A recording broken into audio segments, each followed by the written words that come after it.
welcome back, guys. Welcome back. I'm so excited to be able to do some readings for you and get your Sunday off to a good start, hopefully. Right? Say hey to me if you're in here. What's up? What's up? For some reason, I wanted to sing. I'm not going to sing it. Okay. I had a song come in my head. I have no idea why. I guess I will sing it. What's good, pussycat? Oh. I'm not even sure that's the real words. Like it popped into my head. Random. Anyways, sorry. Hello. What's up? This is a story of my life, randomness. Anyways, I hope you guys are feeling good on your Sunday, and we're going to do some readings for you today. We're going to go Aries through Pisces, take a look at what's coming up in the energy. I did get my hair done. I got my hair done yesterday. Thanks for asking. I get my hair darkened like 3 or 4 times a year.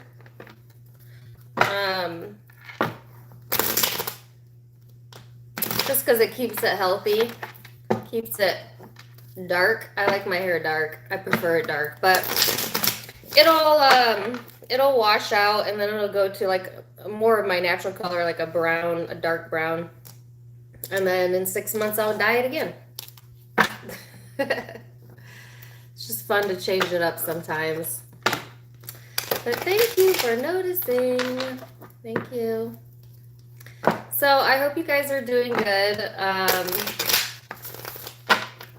I'm excited to get these readings out. The spiritual readings are all posted.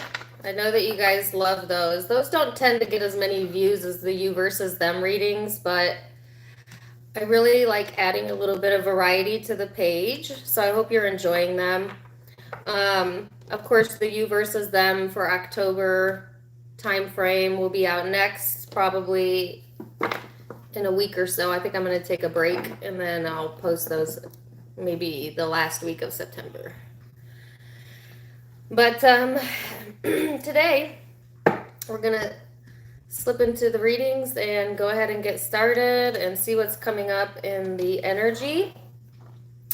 I meditate between every zodiac sign. If you're new to me, you can either meditate with me. Sometimes that'll help me pick up on your story or maybe images that might validate something for you. If you don't meditate, that's fine. Just hang out in the chat while I meditate in between each sign. It just helps me clear my energy. I'm going to go ahead and start with clearing the energy, calling in my guides and messages for the highest good of all who may join.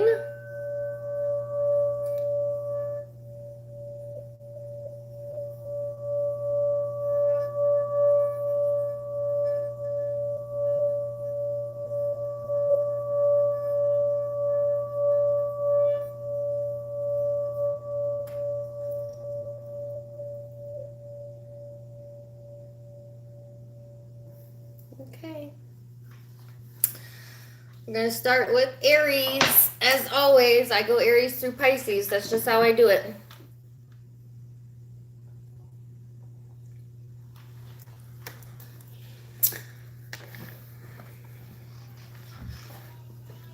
Get comfortable.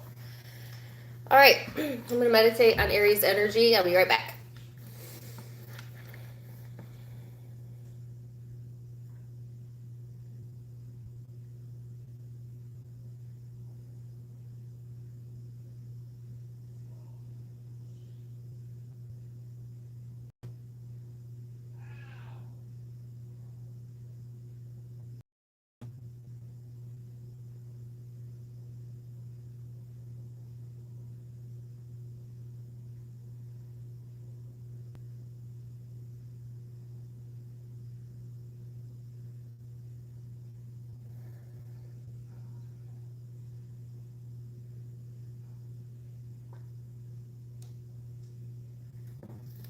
So, Aries, first of all, the energy is coming in really clear. which is a good thing. I feel like that's a collective energy, like a clearing out of the energy. But I do feel a bit of irritation. I feel like um, Aries, I felt a little bit of like distractedness, or it's like you're trying to concentrate on something, and then there's something going on in the background of your brain, or maybe the background of your experience right now that is distracting to you. Could be people in the home environment, if it's an actual person, or just a thought process going on in the back of your mind that is almost like an incessant child. Could be your inner child speaking to you, or literally getting irritated with a child or a person who is childlike. It's like they gave me the word disturbing the peace. So it's like there's something, whether it's an actual person or a thought process, that's disturbing your peace. Okay. And then they gave me, I don't know why I keep getting Paula Abdul songs. Okay. I was getting Mariah Carey for the longest. Now it's Paula Abdul. But the song where she says, straight up now tell me, um, maybe go look up that song. Straight up now tell me, do you really want to love me forever? Or am I caught in a hit and run? So that song is, first of all, an older song. Like I said, any of the lyrics may resonate with you. That portion of the song may resonate with you. But I do get like a little bit of a sternness coming through for you, Aries. And that's just kind of where we're at with the retrograde coming up as well. I actually had one of my besties who is an Aries contact me earlier this week, and she said, Dana, when is this retrograde going to be over? And I was like, it ain't even started. Like, it starts September 27th and it lasts a while. So it's like that type of feeling where it's like you're trying to stay in your lane, or you're trying to stay in your peaceful state of mind, but there is like a disturbance in that for whatever reason. All right, so let's see the cards. Ooh, you got too many cards. So I'm going to take note of this one. I'm going to keep this one. You have Mars, the sextile of allowing, and outlook. I guess I'll keep all of them. Jeez. All right. So Aries, Mars, this is your card for me in this deck. Okay. So this is that irritable energy. Now, with this full moon coming up as well, you might be feeling a bit more impulsive than usual, or like it might be easier for you to get a little impatient. Okay. And that's also due to the retrograde coming up. But there's something here about your outlook on life, or your outlook on another, that is calling, or the energy is asking you to look at. There is potential here that wants to come through. Okay. But it's all in how you see things. And it's all in your ability to be able to realize some sort of growth or reward. So listen, when things start, the only way something can disturb your peace is if you allow it. Okay, even if it feels like it's out of your control, your focus upon things that annoy you or irritate you invites more irritation and annoyance into your life. That's just how law of attraction works. So if there's something in you that is disturbing your peace, you need to, best you can, remove your focus from it. And if you can't remove your focus from it, then try to focus on the best aspects of the situation, or think of another way to kind of look at things. Because the quicker you can get into a different frame of mind, the quicker you can get out of the irritable energy and go into the growth energy. So you don't want to let this get the best of you, Aries. Some of you might be looking to isolate. You might be getting to a point maybe this upcoming week where you're just like, leave me alone. Because I'm hearing NF, leave me alone. I'm not sure what song that is. But it's like, on the days that you're feeling a little bit irritable, I feel like you're best to just kind of detach, almost like an air sign would, and kind of isolate. All right. And in that isolation, it'll give you a chance to reframe your focus and to see the potentials as opposed to the issue. They're still giving me that song, so I guess I'll sing the rest of it. She says, if you're only playing games, then I'll have to say bye.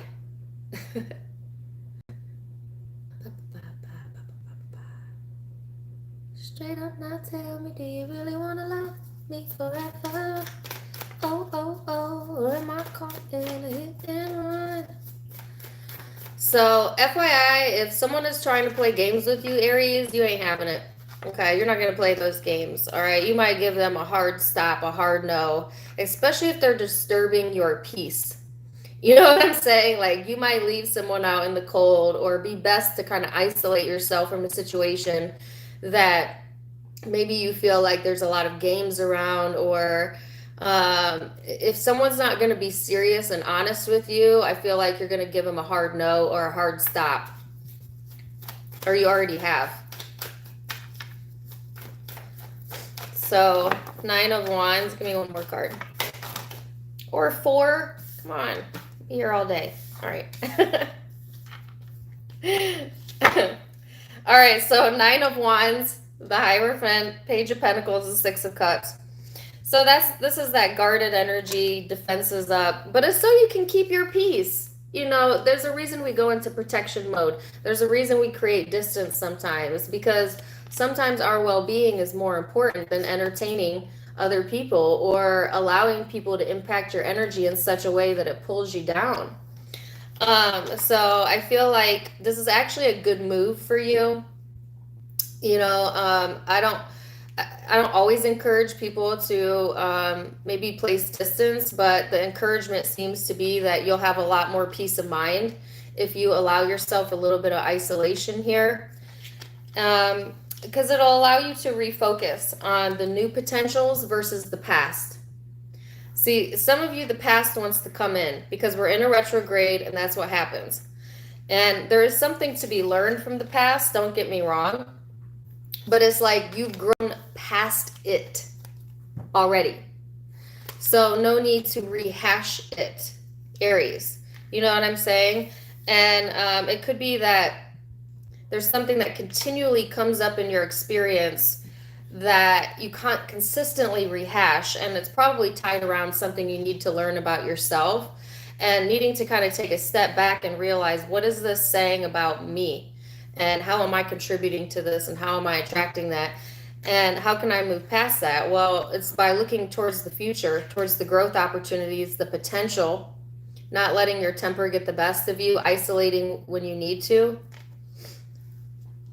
There could be a relationship from the past that there was some sort of potential with, but I feel like there's a stop on that because they keep saying stop. Or there is a pregnant pause. That's not a word I get every day. A pregnant pause. Meaning like not a forever pause.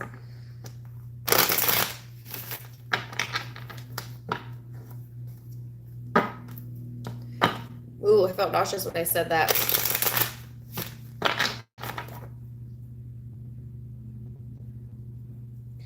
Like an extended pause. I got the word extended stay. Some of you are going on an extended stay. I don't know what that's about. Okay. And then I'm also getting, you know, when someone overstays their welcome. Is that what it is? Overstays their welcome, whether that be physically or energetically, you know, like there could be, for some of you in the upcoming energy, there could be someone actually coming into your physical environment and they kind of irritate you and they always stay too long, or like it's hard for you to not put space between you and this person. Could be within the work environment, family environment, you name it. Overstaying your welcome. And if it's not actually physically in person, it could be energetically speaking, keeping this energy alive in your brain, and it's overstayed its welcome. It's time to move past that thought, all right? If it's in the thought stage. You have the World and the Seven of Wands on this person's side. So Aries, whoever you're connecting with this week, this person is going through some sort of completion here, but they also they feel pushed out. So you see this person's being pushed up against the wall and they're getting defensive, or they're feeling guarded because they feel pushed out.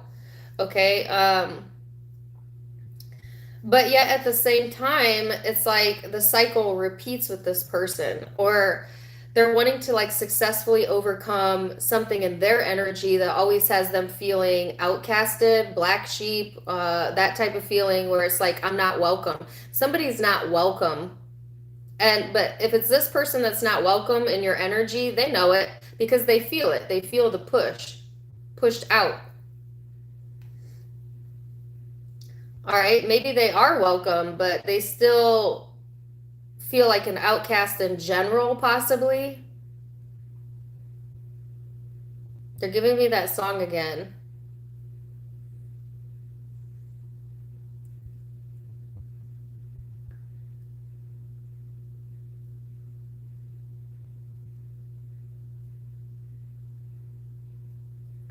This is the part where she says, do you love me? Do you love me? Tell me, baby. They're giving me the word slamming doors. So, yeah. Okay. I don't know where else to go with that. Let me get a guidance card. Like this, that's what I'm feeling. This person feels pushed out. All right. Let's see what the guidance is then.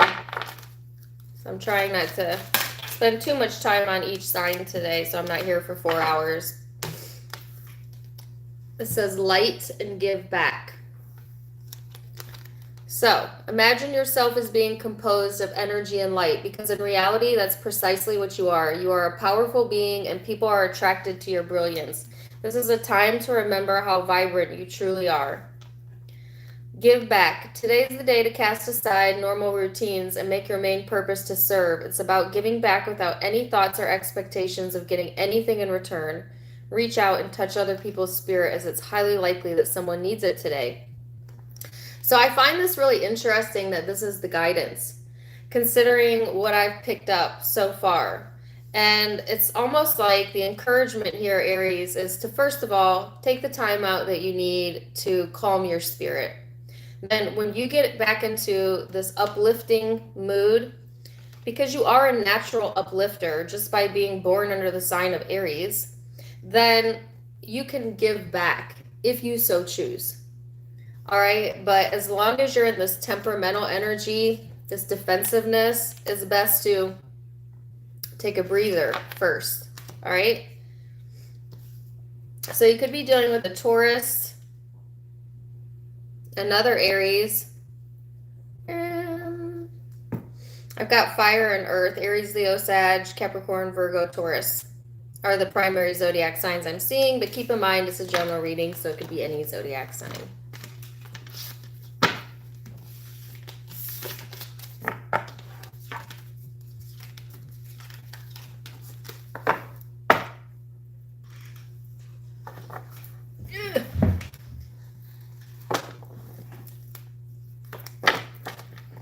Okay, Taurus. Taurus.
Sorry, that took a moment. The energy is so fluid right now. I'm having trouble holding on to the images, but Taurus, I definitely got healing vibes coming through. Okay, so some of you doing some healing on your physical body or needing to take some time out for your mental well-being, possibly. I kept seeing a duck. I don't know why they kept showing me a duck, but I just kept seeing a duck. I don't know if ducks are significant to you. You like ducks. Ducks could be a spiritual animal for you. Maybe look up the meaning of what a duck means. But I just kept seeing that. I don't know if some of you are like bird watching or you're a bird watcher or whatever. I don't know. But I also got a lot of water images. So needing to soothe. There's a song coming through. Give me the beat, boys, just to free my soul. I wanna get lost in your rock and roll and drift away. Won't you take me away? So maybe that song might be significant as well. You might be hearing that song over the next few weeks. Pay attention if you do. It's a sign for you. Or you might just like that song, or it's just the energy of this kind of flow, right? Of getting back into the flow, taking time for yourself. Your spiritual reading was kind of difficult. I'm not going to lie. It was not the easiest reading. So I'm glad to feel that there's more of a flow coming in than I felt in the prior energy. But yeah, that's the song I got. So let's see.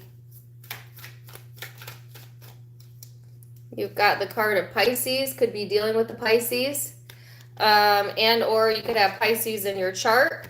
This is a very imaginative, compassionate, healing energy. Okay, this is kind of the flow. This is like being focused more on your spiritual and your emotional well-being and less about the task at hand, less about the things you have to do. I heard less about the way that you look. For some of you, it's like getting more involved with how you feel as opposed to how you appear possibly to others or to yourself, and going into this more healing, softer energy. And I just noticed this says oceanic, ocean. I never knew that this was connected to water. Well, I guess Pisces is a water sign, but there's that connection to water again. Like the closer you can get to water, the more water you can drink, etc., the more healing it is for your soul, Taurus, especially as we go through the retrograde, right? So some of you, these full moons and this retrograde is going to push you more into your spiritual self and out of your egoic self. And I actually feel it's going to feel pretty good, but it's all in how you see it. It's all in how you think about it, right? So then you've got the card of Justice, could be Libra energy that you're dealing with. This is all about getting balance, getting integrity. Also, staying in control of your emotions, wanting to keep the peace, wanting more peace in your life, okay? And I always feel like Aries and Taurus messages are always intermingled. I don't know if that's because I have people that watch me that have both in their chart, or I have some cuspers here. But it's like kind of similar to what I was saying in Aries reading, where in order to keep the peace, sometimes you got to learn how to remove yourself from an energy or a situation and focus elsewhere. So this is like focusing on more of how you feel and your more compassionate self, and that bringing some sort of balance into the equation here. Sorry.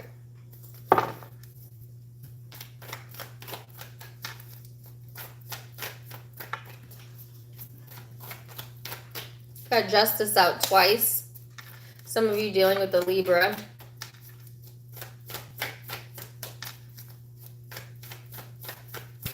Or you have that in your chart. Then the Nine of Wands. So this is almost just like the Aries reading. So some of you, in order to keep your peace, to keep your balance, you're keeping yourself at a distance from people that you feel may interrupt that, or you're being encouraged to. I heard don't let the enemy in. Okay, whether that be the enemy of your own thoughts or the enemy of an actual person. It's like You're trying to take this approach, Taurus, where you're trying to be fair. You're trying to keep the peace, right? Because you're wanting more peace in your life. But at the same time, you have somehow invited a little bit of defensiveness, or in order for you to be able to do that, you might have to protect your boundaries a little bit more. I heard set boundaries, so set clear boundaries. Otherwise, if you don't set clear boundaries, there's a possibility that you might invite the enemy in, whether that be the enemy of your own negative thinking or someone who brings that type of energy. And then you'll be back into sleepless nights, okay, thinking that maybe you should have done something different. So don't invite that energy in. Instead, you could be kind of plugging forward and going at a pace that feels good to you, okay? But I do feel like there's a little bit of restlessness here, whether that be in the dream state or in the wake state. But there is a clearing out of that energy after you set some clear boundaries, okay? Nothing is worth losing your peace over. Nothing is worth losing your self-respect over. And sometimes we have good intentions, right? When we allow people into our life, and that we want to try to be loving to everyone, but not everyone is capable of staying in that loving energy, okay? And so sometimes it is good and in your best interest to place some distance, to kind of stay in your own lane, do your own thing. Because some of you might take a hit during the retrograde, and I would hate for that to steal away from your peace, especially when I got such a good vibe coming into the reading. All right, let's see the person you're connecting with.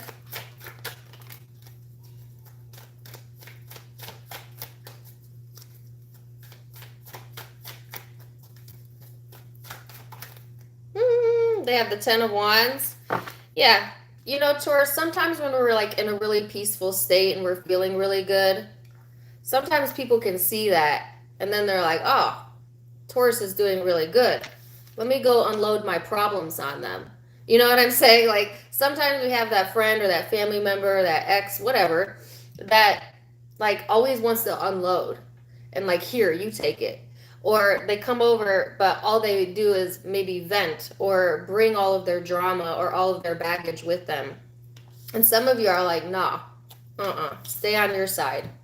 But others of you, because you're in this more empathetic, balanced energy, may invite this energy in, okay, or this person in, and then it interrupts your peace. Meantime, you were trying to do the right thing, or you feel like you were doing the right thing or are doing the right thing. Some of you haven't had this occur yet. But it's like, I just keep hearing, be careful who you invite in. Yeah, because someone wants to come in and they want to unload. They want to talk about the things they want to talk about. They're holding on to things from the past. They have trouble letting go of things probably. And they want to bring it into your energy. They're facing your energy. Now, some of you have your guard up. You've set some boundaries, so you're not going to lose any sleep over this.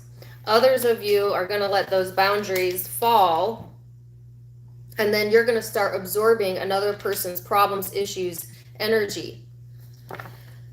You know, I keep hearing vent session. Some of you might need to vent, but I'm always very cautious about that. I actually feel like whoever you're connecting with, or you're calling in someone that's got a lot of problems that may want to vent. And I'm not saying don't be empathetic if you're going to allow this, but I'm saying don't take on the issues of another, okay? Keep your balance. Don't let it throw you out of alignment. If you're going to listen, listen with love. If you can't, keep your distance, you know?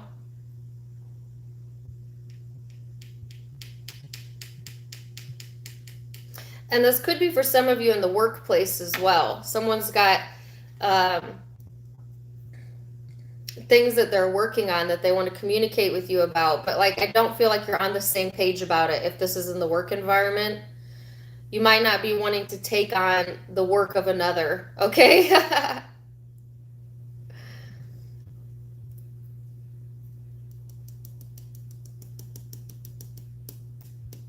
Yeah. So what's the guidance? Thank you for the $10, Lisa. I'm glad it resonates. Hey, Infinite, welcome. I didn't see you come in. I always appreciate the super chats. It makes my 3-4 hours with you guys worthwhile. Well, I don't want to say that because I would do it even if you didn't give me super chats because I love doing it, but I appreciate them. Let me say that. All right, so here's the light card. Didn't I say that you and Aries have a tie? Okay, some of you might be dealing with an Aries, okay? This is the card of light, and I just got this card. It says, imagine yourself as being composed of energy and light, because in reality, that's precisely what you are. You are a powerful being, and people are attracted to your brilliance. This is time to remember how vibrant you are. Some of you, it's like stay in your light, okay? Stay in your light. Stay in your spiritual space where you're balanced, where there's justice. If there's people trying to bring their drama, trying to bring their baggage, I feel like maybe you would entertain that in the past, but right now I feel you're realizing how toxic that is, or that it impacts your energy every time you interact with someone that's bringing that energy to the table. And so some of you are learning how to place healthy boundaries in relationships or in one specific relationship here. And it's coming from a place of wanting to keep peace or light within your energy. So you could be dealing with Libra, Pisces. Libra, Pisces. I have air here and fire, Aries, Leo, Sag, Aquarius, Libra, Gemini as well. All right. Now we go to Gemini. Hold on, I gotta grab a tissue.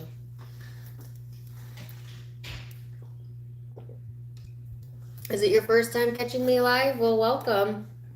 I love new people, and I love those that come every Sunday. Thank you, guys.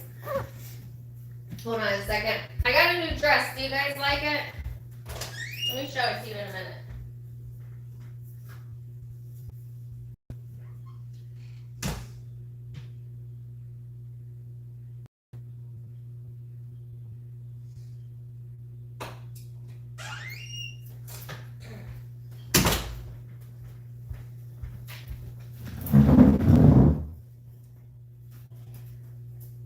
Do you like it? It's new. It's my new dress. I know it looks really fancy, but it's actually really comfortable. Like, I would wear this around the house. Like, it's almost like wearing pajamas as a dress. I don't know if you can see the fabric, but it's really stretchy. So, anyways, I like to dress up. I'm one of those weird people. I just figure if I'm gonna live life, I'm gonna live it in stuff that feels good. Like, I'll be dressing up. I got nowhere to go. I'm vacuuming, you know? I'm sweeping in my dress. I don't care. I think I had a prior life in the 50s where women always wore dresses, even when they cooked. Because for me, I like that. I like to feel feminine like that. It could be my Libra moon. I think it's a Libra moon thing. Maybe that's what it is. I don't know. All right. Anyways, enough about me. Gemini. Gemini.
So, Gemini, thank you for the $5.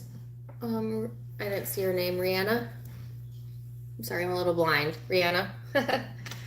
Okay, so Gemini, I don't know why they kept showing me this, but they kept showing me someone like either fixing their collar, buttoning their collar, or I saw a bow tie and a tie. You know, like when you fix a man's tie, it was someone else doing it, but there's something here about the collar.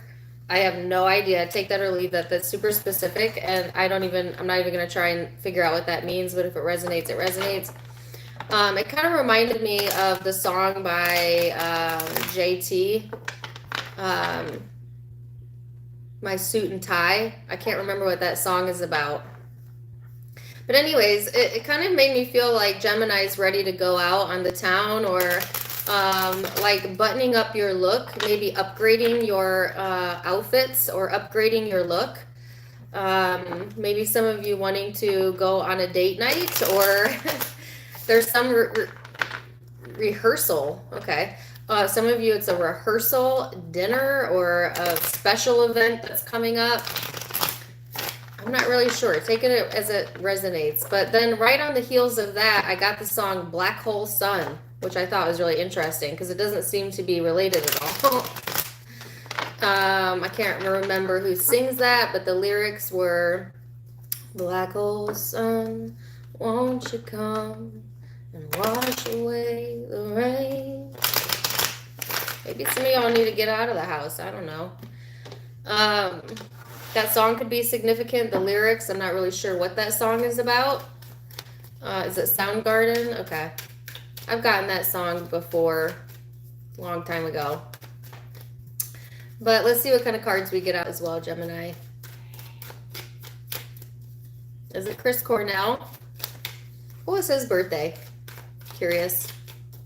I feel like I know this, but I've forgotten what his birthday is.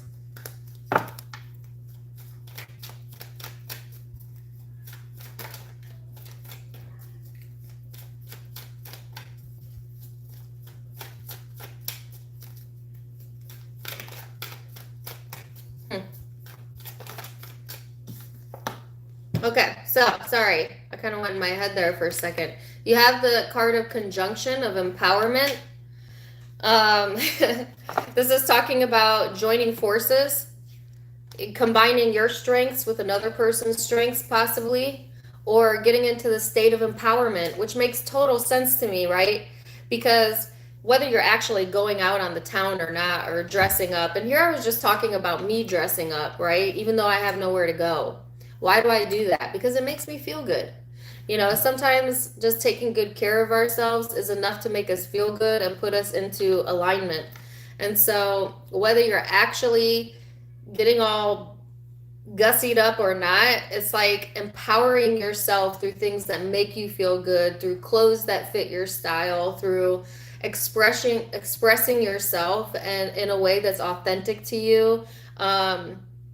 And this helping to move out any sort of like overwhelming feeling, or maybe things that have felt really intense that you were having trouble moving past. It's like the guidance is to empower yourself, Gemini, and that assisting you in moving past maybe a time period where you weren't always feeling that way, where you might not have been thinking about self first or caring about things like that. I'm really happy to see this energy come in for my Geminis, because some of the readings that I've done for you this past year have been a lot around healing generational trauma, thoughts that you've habitually told yourself since childhood that weren't serving you. And now some of you are moving out of that phase of your life into this more empowering state, or at least you will be during this time. That's going to help to strengthen your abilities, you know. And this could be coming on the heels of some sort of loss or feeling of defeat. So when life comes and it provides issues and it provides struggles, we have a choice. You could either become the victim, or you could empower yourself to become the victor, right? And some of you may have sat in your own victimhood for a while, whether you are aware of it or not. And I'm not saying it wasn't justified, right? Maybe you really were hurt. Maybe you went through a loss. But now it's time to empower yourself and to move past that, as opposed to letting it overwhelm you. Let it enhance something inside of you that pushes you towards motivation. So it's like Gemini's gaining some sort of empowerment here after some period of time of doubt or insecurity, or maybe even a loss.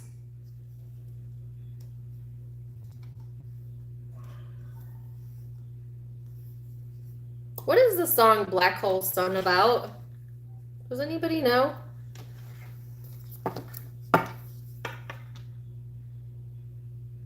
His birthday was July 20th. I cannot think off the top of my mind what zodiac sign that is.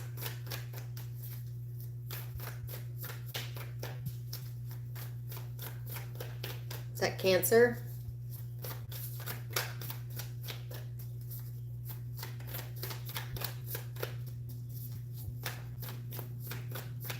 It's a Cancer Leo cusp. Okay.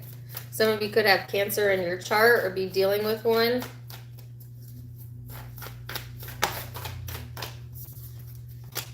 As I say that, I get the King of Cups, Cancerian energy, but could be Scorpio, Pisces energy, and air energy. This is you, Gemini. So, this is your healing coming in. Now, some of you are actually calling in a water or an air sign, FYI, or you may be having contact with either of those elements this week. But for others of you, it's like a sense of deep reflection going on. A sense of overcoming some overwhelmment, being peaceful in your state of mind, in your emotional self, having peace within your heart, but also peace within your headspace. All right, so Gemini, this might have been a long time coming after kind of feeling more strife than anything else. Maybe even a sense of not good enough. But there's a sense of empowerment that's coming in that's making you feel mentally stronger, okay? And it's coming from a place of feeling emotionally stronger, more in control of your future, of your destiny, taking ownership of how you feel and caring about how you feel. And this helping to like clear the pathways as these next few weeks come in. This is setting yourself up to call in some sort of empowerment that makes you feel good, that makes you re-energized, that puts you back into this youthful state, regardless of your physical age, and it looks good on you. Okay, so other people might be taking notice of that, like, wow, you seem different, right? You seem a little bit different. It seems like you're in a good place. There is no better compliment to ever receive than, wow, you look happy. After a time period of when you haven't been happy in a while, that's the best compliment to receive. Now, some of you are, they're giving me the song by Pharrell, Happy, or that's coming in for you. And it's obvious. Other people will see it. They've seen the change in you, so this is obvious even from an outside perspective. It's like, why are you making these changes? And Gemini, I feel like your stance should be or is because I'm happy. Because I'm happy. Clap along if you feel.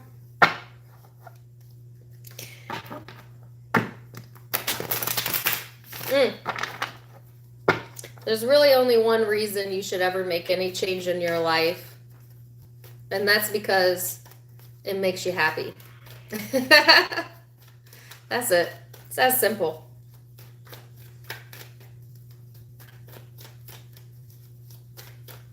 So you took your power back into your own hands. That's beautiful. Who are you dealing with? Wheel of Fortune. Some of you also, like I said, might have heavy on your brain a water or an air sign, but I have Aries energy here as well. But it's in a good way. It's in a positive way, all right? So whoever you're connecting with as the Wheel of Fortune, the Two of Pentacles, Knight of Pentacles, the Hermit, Virgo energy. So the person or people you're connecting with, they have some decisions to make this upcoming week. They also have some good fortune coming in and or karma. I just feel like it all depends on how this person is going to see something. So they have a choice here as well to see this as something that is a loss or something that they've learned from. And they may be going back and forth between the two feelings of disempowerment and empowerment. This person's not as sturdy in their energy as you are, Gemini, at this point. It's because there's still a little bit of back and forth here. It could be that this person is as well trying to prioritize too many different things and it's kind of interfering with their energy. But I do feel this person is trying to come from a stable place after a period of maybe going within and thinking about what they want to spend their time and energy on. This person could have isolated themselves, or they might be looking for some answers elsewhere, is what I heard. Or just looking for answers in general as far as what's going to help them move forward. So they're in a bit of a stagnant energy because they have yet to make a choice. Okay, but it is time for them to move out of that. And the choice is between, well, focus on the loss or focus on the empowerment. That's going to be up to this person.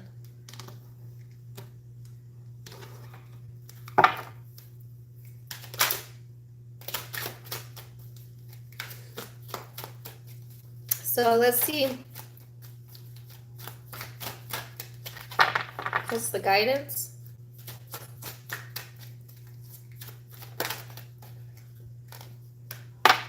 Receive.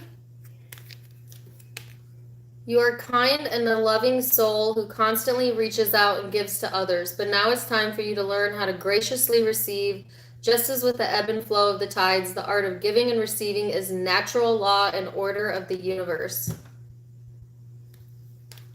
So it's your turn to receive. And here's the thing, Gemini. This card combination here, this is receptive mode. This is getting out of your own way. This is clearing your mind. And once you're in receptive mode, the universe conspires to bring you things that you've asked for, that you're ready to receive, right? So this looks like a beautiful energy. Considering we're going through a retrograde or getting ready to, this, I would favor this energy right here. So good for you, Gemini. Could be dealing with Cancer, Pisces, Scorpio, Aquarius, Libra, Gemini, Aries, or Virgo are the primary signs. Pisces over here, Taurus over here. Those are the primary signs that I see out, right?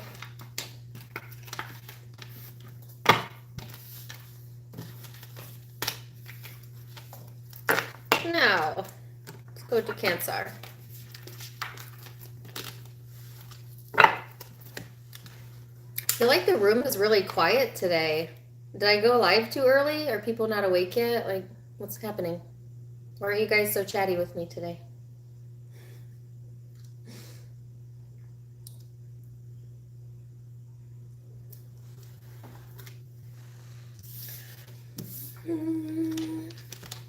Thank you for the $20, Debbie. Too early? I have to have my coffee. Sorry, I know I like to go live first thing in the morning so my mind is fresh. I know a lot of you watch this later on, but okay. Let's go to Cancer.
Thank you for the $20, Garrick. Appreciate you. Hey, Rebel Angels, you made it. What's up? Okay, so Cancer. I I got a picture of Eddie Munster. I have no idea why. Does anybody know who the actor was that played Eddie Munster and what his birthday was? I thought, wow, that's weird. That's not going to resonate with anyone, but hey, that's what I saw. So take it or leave it. I don't know what to tell you.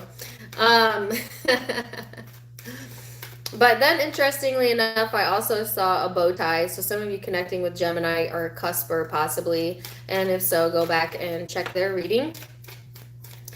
It was just like things are rotating around the sun sign of, but it could also be your moon or rising, the Cancerian energy. And now I've already forgot the third image. It was daisies. That's it. So it was a bow tie, daisies, and Eddie Munster. What all those things have to do together, I have no idea. Take it or leave it, okay? I do know that Eddie Munster was a really lovable character, right? So even though he looked different, okay, he was still like a very doting, loving father and very, just a cute character, okay? So I don't know if that's some of the traits possibly you have. Maybe you're dealing with someone like that, but hey, I don't know. Let's get into the tarot and see. All right, so you have the North Node of Destiny and the Aquarian card. Aquarius, Scorpio energy could have that in your chart, be dealing with one. And or that's just the energy surrounding the situation here. So this is all about destiny and alignment and enlightenment, getting some sort of breakthrough. And I find that when it's paired with the star card, it's usually a good breakthrough. This is about your soul school, your learning curve, your fulfilling of your purpose.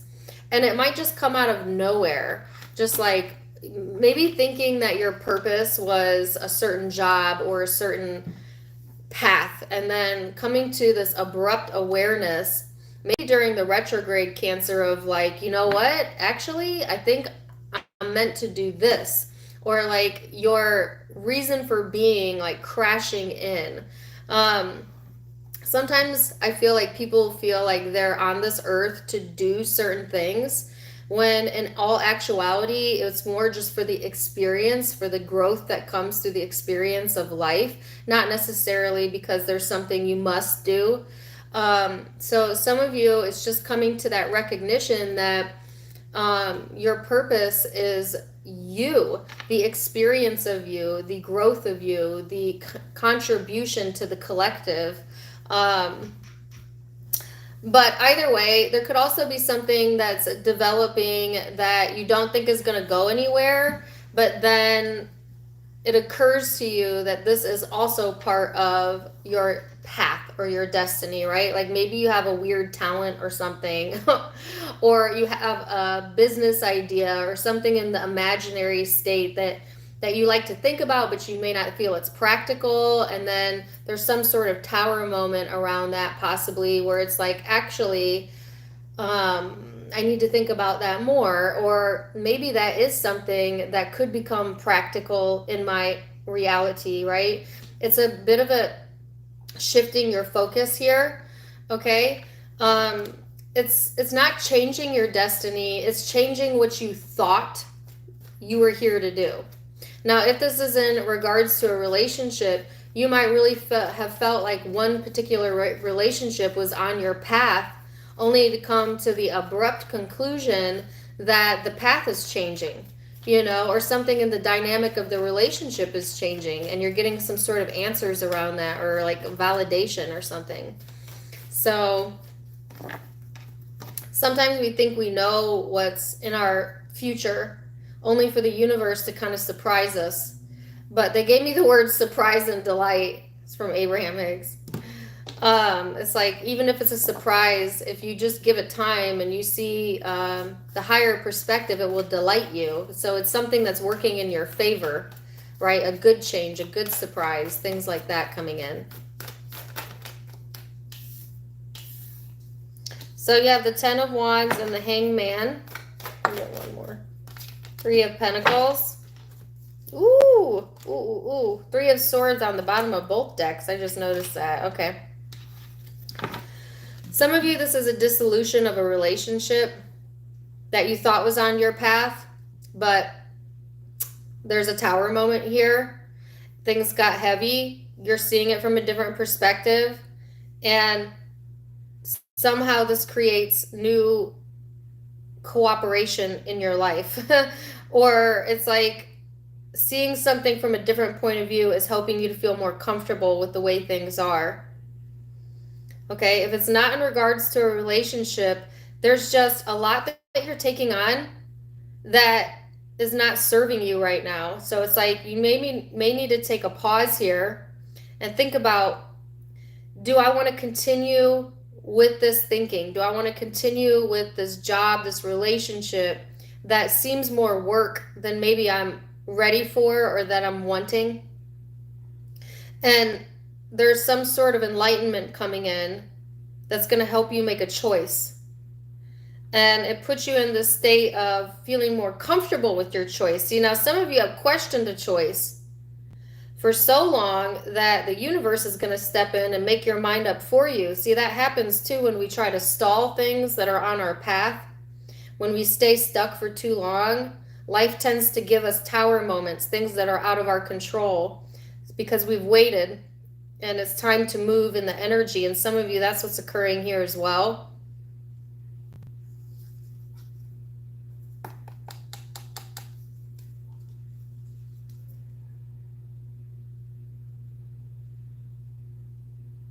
Some of you have dwelled in the pain of either old heartache or something not working out for you for too long. And now it's time to shift off the pain path and onto the healing path, all right? I feel like I'm being kind of hard on you, Cancer. I mean this with love, okay? So let's see whoever you're connecting with. The Ten of Wands, both in the Ten of Wands, the High Priestess, the Four of Cups, and Judgment. So whoever you're connecting with, this person also has some burdens here that they're trying to use their intuition to figure out what they should do about all of these things that have piled up that they need to take care of, that they haven't taken care of. But it's like, as opposed to doing anything about it, this person just sits and kind of feels bad about themselves or holds a little pity party. I'm not trying to be hard on your cross watcher, but this person wants things to change without actually changing anything about themselves or the situation, and that's just not how change happens. This person needs to make a decision, but they are feeling helpless, hopeless, or like they don't have the ability to create change. And that's never the truth. It's all in the way this person is looking at it.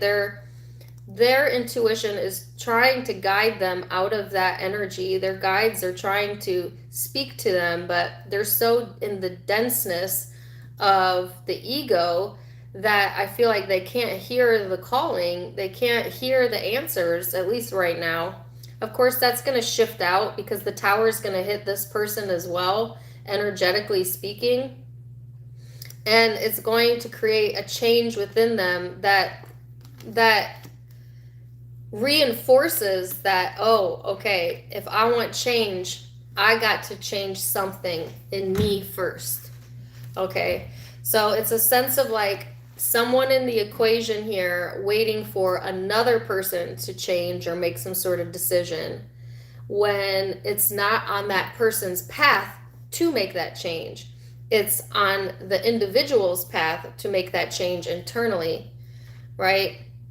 So it's a sense of like, if this person would just act a different way or behave a different way, I could feel better. That's a powerless statement, because what that says is, I need someone else to do something different for me to feel good. So I have given all of my emotional control over to another person or a situation. And the way to take back your power is to say, I don't need that person to do or be anything other than who they're being now in order for me to feel good, in order for me to follow my path, in order for me to move forward. That's true empowerment, right? So I feel like there's all these empowering messages coming in, right? I feel like Aries, Taurus, Gemini, Cancer, they're all kind of bleeding into each other. They're all kind of similar. And that this is a time period where a lot of people are going to be claiming back their power, where they have given it away, where they have made someone else responsible for the way they feel, which is always going to leave you helpless because you don't have control over how someone else feels. You only have control over you, right? So let's see what the guidance is.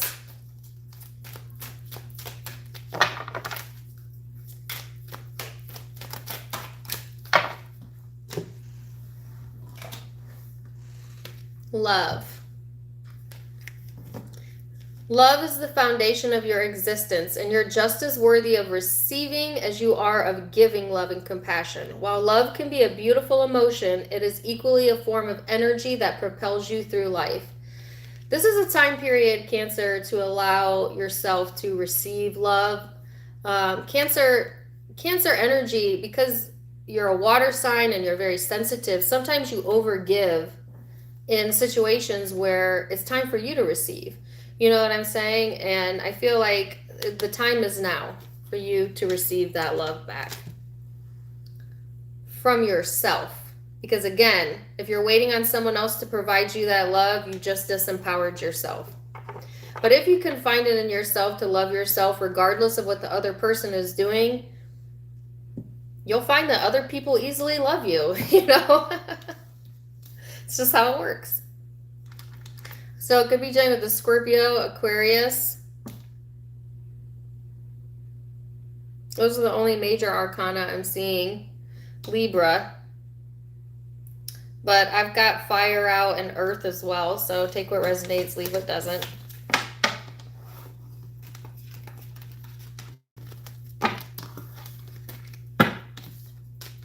Okie dokie, pokey.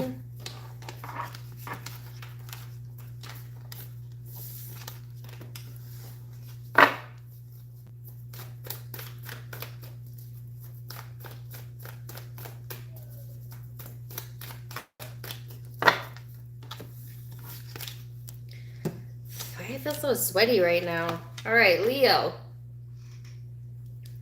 Sorry, I don't mean to keep messing with my hair, but I'm sweating. Eddie Munster was the son. Was Eddie Munster the son? Oh my God, I got that wrong. Who is the dad?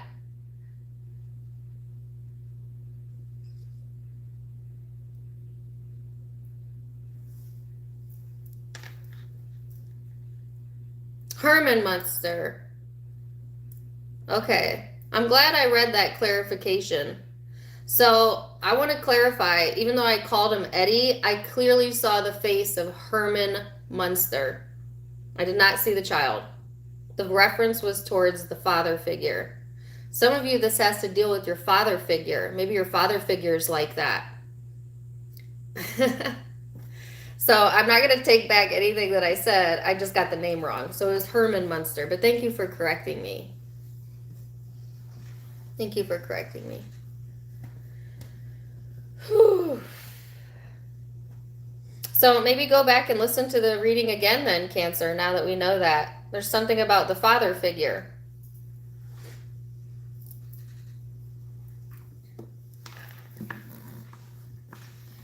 But I don't believe in coincidences, so maybe some of you needed to hear Eddie Munster. Well, someone in here did. Okay, Aquaman did. Okay. Oh, yeah. Okay, Leo.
So, Leo, similar energy to what I was feeling in the Aries reading, where there's a little bit of irritation.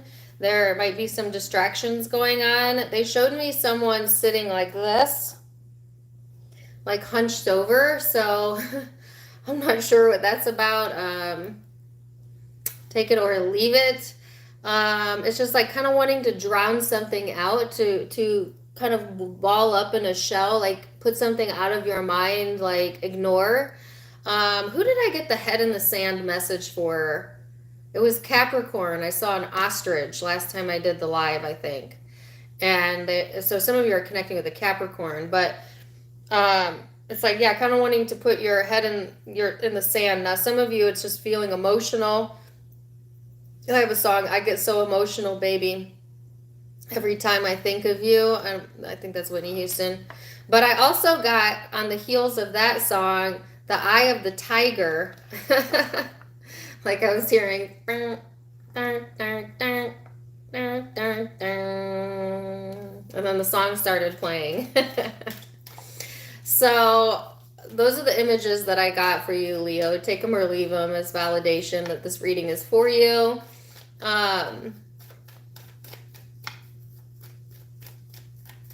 It's almost like an encouragement, Leo. Gosh, why am I so sweaty? To stay focused. To stay focused, right? Especially when you're feeling like you just want to close off, or you're trying to shut something out. Yeah. So you have the complexity card here.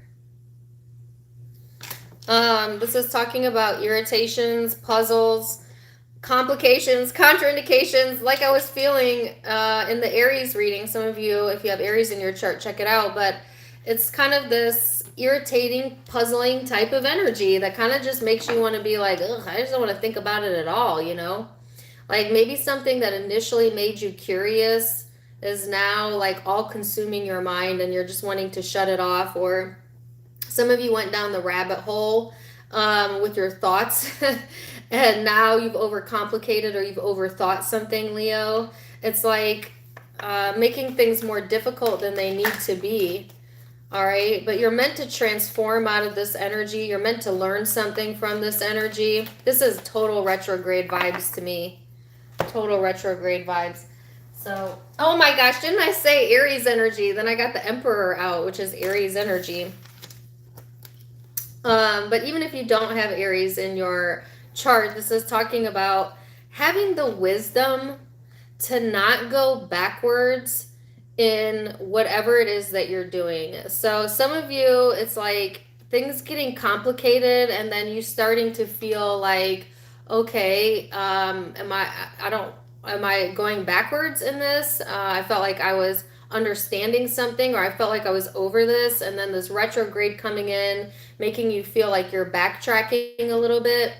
But they're saying, Leo, first of all, you're not backtracking because you have the answers. Why do you have the answers? Because you've been there, done that. You know better this time. You know what I'm saying? Like something that used to really get to you, something that really used to puzzle you. You have grown wisdom around that, okay? So you don't need to come back to that. You don't need to let that confuse you anymore. You are sitting back in your power, okay? So it's like using the wisdom of the past to help propel you out of this retrograde energy, you know? Now, some of you could be dealing with a masculine fire sign, particularly Aries as well, where there's a lot of complex energy surrounding that. Could be a boss or a father figure as well. But it's like gaining some sort of, they gave me the word hindsight about that, insight about that.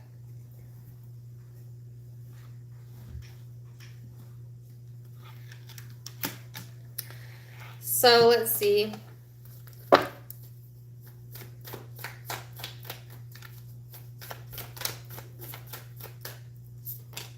The Wheel, the Lovers, and the Ace of Wands. Dang. So Leo, this is like feeling like you finally overcome something, getting back in tune with your higher self. Thank you for the $5. The mother nerd. Like your name. Um, some of you feeling on top of the world when it comes to a specific connection. Could be soulmate, twin flame type energy, where there's a lot of passion. If it's not in regards to another person, this is just you reconnecting with you and being like, no, I know better. I know that I'm on the right side of things, and staying passionate about what it is that you have set your eyes on. Okay, some of you, this is definitely a connection. I can't lie about that. Like a connection where that's coming in, where there's passion, where there's mutual respect, where there is an intense connection that has, yes, some karma around it, but like destined timing around it. Okay, and there might have been some complex energy here, but you've grown from the past and now you're wiser. So some of you, this could be a new connection or an old connection coming back around because of the retrograde, but it's reigniting some passion within you, reigniting the emotions within you that have you feeling connected to your higher self and therefore easily connecting to other people. The only issue is, if you allow there to be an issue, is this sense of conflict. There could be competition around this. There could be a sense of always feeling like you need to compete for this person, or that, I don't know, there's a competitiveness here showing up, which is really weird, that's causing some sort of conflict around the situation. I really feel like for a lot of you, Leos, I'm not even going to try to generalize this. A lot of you, this is about one specific connection. Okay, some of you, yes, it's just you and your higher self, but I feel strong connection vibes, okay?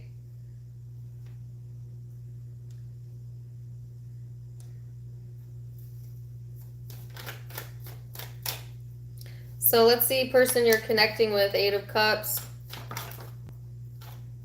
the Chariot, the Queen of Wands. So it could be, Leo, that someone that you've had a past history with or that has walked away from their past is now gravitating towards your energy, and it's also creating passion within them. Now, it could also be that it's creating distraction, or this person has distractions going on. I get a temperamental vibe. I'm getting it from this person's energy, but it could be yours. I'm also getting like a sarcastic energy, which I don't usually get from this card combination. Like, I feel maybe this person is really gifted in sarcasm, or maybe you are, Leo. Some weird message. But it's like this person is being drawn towards their intuition, and it's kind of leading them out of this time period where things may have not been working out for them, and helping them to move forward in a way that feels more passionate to them as well, whether it's with or without the connection. But I do feel a highly intuitive vibe with this person. I feel like they may be gifted spiritually, or you might have an intuitive connection with them. This person has, they're very unique type of personality showing up. Like, this is not the usual card combination. It's like being both passionate but with depth, having this fire energy but also this very mellow energy. You could be very attracted to this person, Leo, or they could be just attractive in general. I heard law of attraction. Well, law of attraction has brought you together, or will be bringing you together. But yet there's something complex about this, something that puzzles you, something that you're not quite seeing yet. Okay, so there might be some weird energy around the connection, or there has been in the past. But it's like there's something to be learned from that, okay?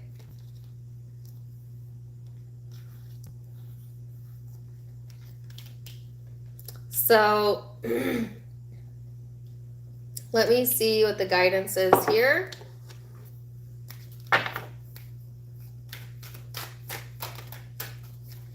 It's almost like you've gone from this energy of keeping your head in the sand, or like kind of drowning something or someone out. Some of you are moving on from a very toxic relationship into a new, healthier connection. Others of you, it's just like there was complications surrounding a connection that are clearing up, and so you're feeling much better about a situation. Some of you could be in both groups. I don't know. And for the few of you who aren't dealing with anyone, this is you coming into union with yourself and feeling good about it and knowing better this time around, but yet still attracting someone into your environment here that is in the same or similar energy. Intuitive nudges. All right, so this is saying, listen to your intuition, Leo. Intuition is the language of the soul. We are all born aware with a profound sense of inner knowing. Intuition is one of the greatest gifts we possess, which keep us connected to our higher selves, the universe, and to our divine self. Okay, so pay attention to your intuitive nudges.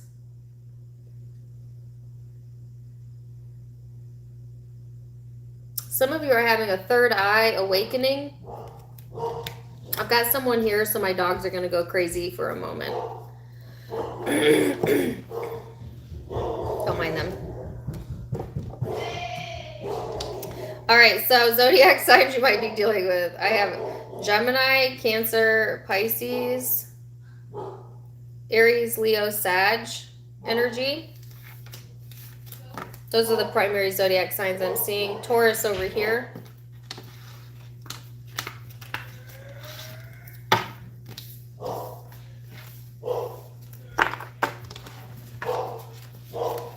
Hold on, I'm sorry.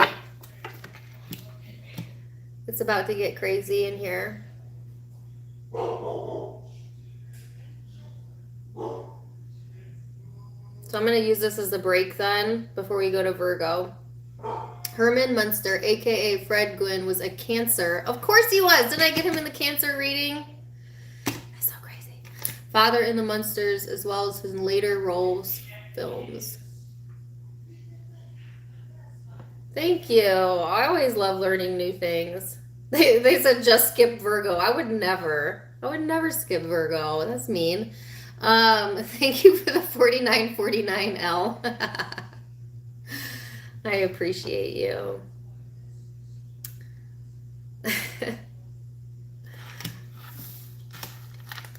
What you got against Virgos? Yeah, I heard that nonsense. I'm just kidding. I know you're kidding. I'm sorry, just give it a minute. I'm actually going to take a minute to get a drink of water.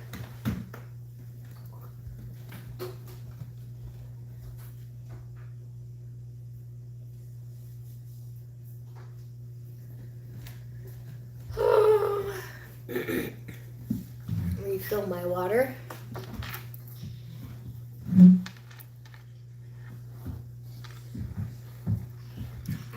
Can't get my chair. It is Virgo season.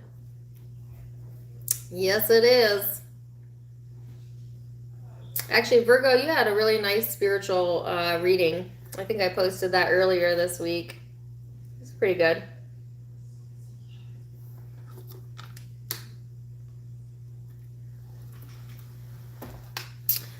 Room temperature water. I always drink water room temperature.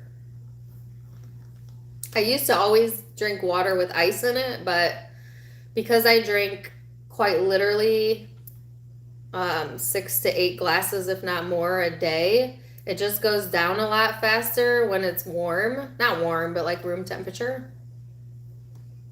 I just always drink my water room temperature. I don't know.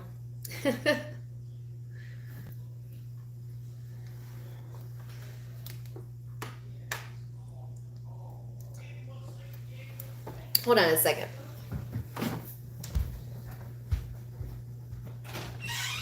Jack, I'm live. Everything you're saying is heard. So, I love you, but...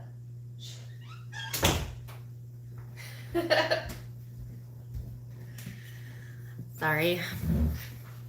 Alright, so now I'm going to go ahead and get started. I have to tell sometimes my kids forget that my house is big, but it has all wood floors, so like you can hear everything, and I just didn't want him to say anything that you guys pick up on the live that might embarrass him. So I had to go and tell him, like,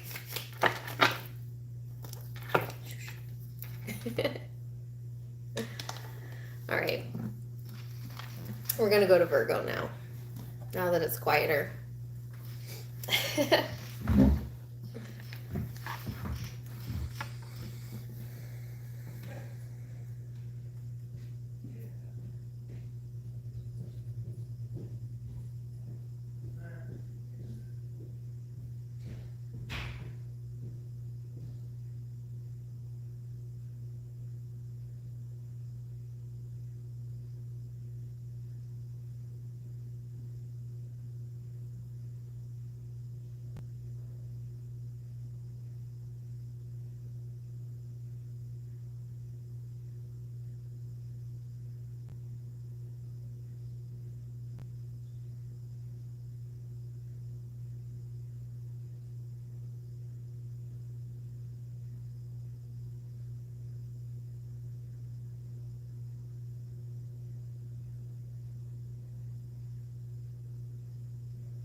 So Virgo, I got the symbol for Pisces. Some of you might have Pisces in your chart, dealing with the Pisces. Isn't the next full moon in Pisces? Yes, it is. The next full moon is, I think, during Virgo season in the sign of Pisces. So I'm not sure when the full moon is. I think it's Monday. That might be a very significant day for you. You might also notice that you're feeling a lot more emotional than usual. The energy has really been a bit erratic when it comes to the emotional space. So that could really be impacting you, especially if you have Pisces in your birth chart. And then they gave me a picture of a lotus flower. So lotus flowers could be significant to you. It was actually all in white light. It was kind of glowing. It was very beautiful.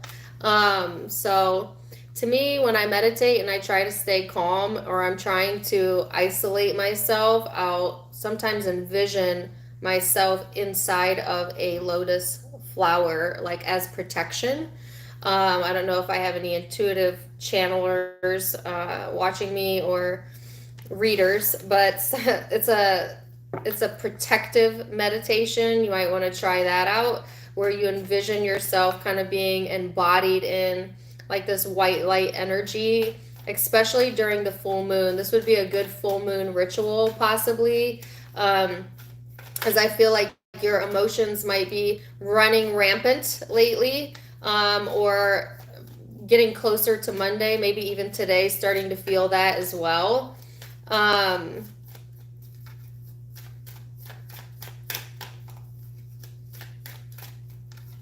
I guess it's just like a reminder, Virgo, that you're protected, you know.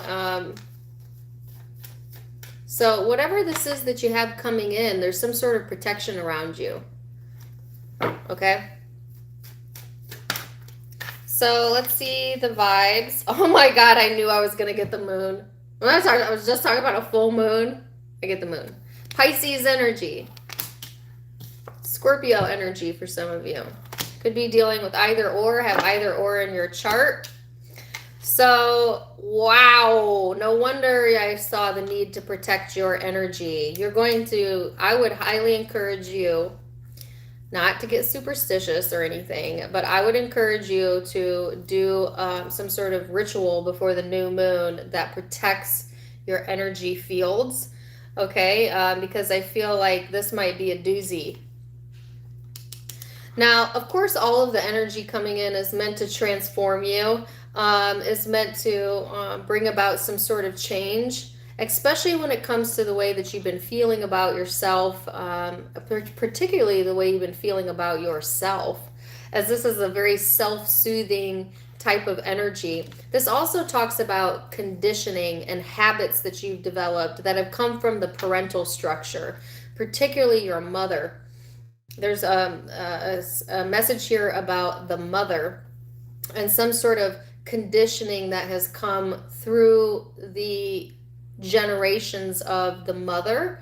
Okay, and there needs to be some self-soothing around that. Maybe some of you have developed some habits that have been passed down to you through the mother or a mother figure that maybe doesn't really serve you anymore or has done some sort of emotional damage. If it's not that, then it's just like needing to mother yourself more.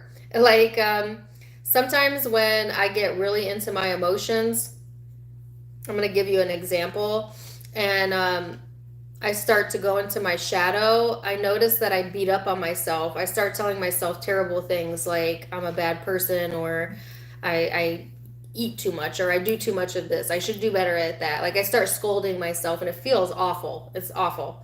I have a Scorpio and Mars, and my Lilith is in Pisces, so I really beat up on myself when I beat up on myself. So the way that I've gotten myself out of it, Virgo, is to correct that and say, is that how I would speak to someone I love? Is that how I would speak to my children? I would never say that to another person. I would never say that to my children. So why would I allow myself to say those awful things to myself? That don't even make sense, right? So, and it's helped pull me out of the ditch more than once to get in front of those thoughts and be like, no, that's not the truth. I am doing just fine. All really is well. I'm exactly where I need to be in life. This is the best I can do right now, and that's got to be okay because this is where I'm at, and I need to come to peace with that, and like come to peace with something. Some of you need to come to peace with something, okay, that's deep in your emotional state, that's come from some sort of conditioning, okay? So that's the example they wanted me to give, and maybe you can relate, I don't know. But there's a destructive patterning here that is not serving you, and it's stemming from something in the emotional space. Oh gosh, the Ten of Swords. Well, the good news about the Ten of Swords being here is there'll be closure. So there's some sort of ending to that coming in. There's some sort of closure needed there or coming through for you. Okay?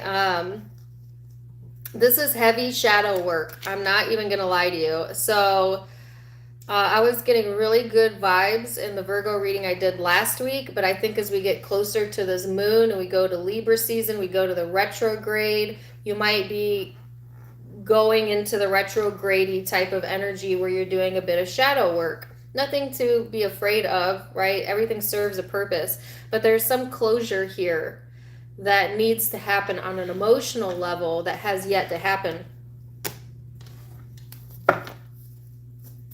Now everybody's on different timelines, so some of you this has already occurred, all right, and you're just closing out that last chapter. Some of you this is coming up. I feel for most of you this is coming up during the retrograde, but take it as it resonates.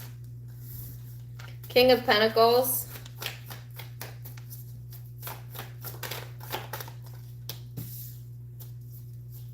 Seven of Wands. The Chariot. Strength card. Leo, Cancer energy out now. So here's you, whether you're masculine or feminine. It's a general reading. Here's you, Virgo. And you see, here's the thing. Some of you have gotten really comfortable. There's something here about identifying yourself as if you're an unchangeable entity. As if like, yep, that's just who I am. And here's why. Here's what happened to me. Here's my story. Here's what happened to my childhood. And I can't change it. And the guidance is like that is a damaging thought, that you can't change something. You can always change things about yourself, that you have free will. Like, you don't go through experiences to become a concrete version of yourself. You go through experiences to change and grow from them. Now, some of you have been a little bit resistant to the growth because you have started to identify as a person, but that person is changing every day. Like, say you identify with I don't know, any characteristic. I am this way. No, you're being this way right now in this moment, but that may not be who you be tomorrow, It's like thinking of things too concrete, and then not allowing change to come in when change is a coming. Things are coming in. Something's coming to pass. Some of you, it's because you're in your comfort zone. You're comfortable where you're at, and you kind of don't really want to see it. They're referencing the Leo reading. Some of you are on the cusp where Leo was kind of like la la la la, like not wanting to allow something in because you're comfortable. We could even get comfortable in habits that don't serve us just because we have habitual thinking around it, To me, this reminds me of like a habit that you secretly want to change, but you tell everybody you're comfortable with, but you're not really comfortable with it. But you are. At the same time, you are. Like that. Like, you go back and forth with that, maybe. I don't know. There's some sort of movement forward here out of this energy, though. There's some sort of closure coming in. There is speeding up of the momentum. Because it has to change. This is going to help your confidence as well. This is pulling out your strengths, okay? Some of you, like I said, dealing with the Leo, have Leo in your chart. Person you're connecting with, Seven of Swords. I just got a headache, or the feeling of a headache, I should say, come through. Whoa, Seven of Swords, Ten of Cups. What's the Seven of Swords? It's the Virgo. What's the Ten of Cups? It's the Ace of Pentacles, the Ace of Cups.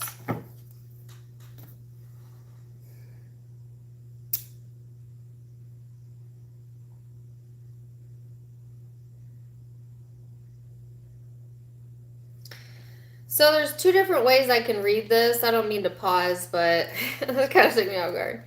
First of all, some of you might have a stalker. Okay, somebody's stalking your social media, watching what you're doing, whatever. Not to make you would know about this. This would not be like, what? You would kind of already suspicion. Or you just have someone that is not being truthful with you. Okay, if nothing else, not being truthful with you. Kind of what I'm picking up on this is that there's some dishonesty either around you, Virgo, or this person, and it has to deal with a happy home or happiness, like someone saying they're happier than they actually are, okay? Or it's like things look perfect on the outside, but if you dig a little bit deeper, there's actually a lot being hidden. And you could be the one hiding it. This person could be the one hiding it. Okay, they gave me the words hiding in plain sight. It's like hiding in plain sight. But like either universe or this person is dropping clues, okay?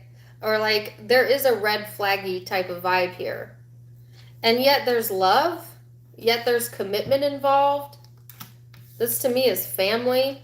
Could be surrounding the family or a commitment or a lover. But it's all intertwined.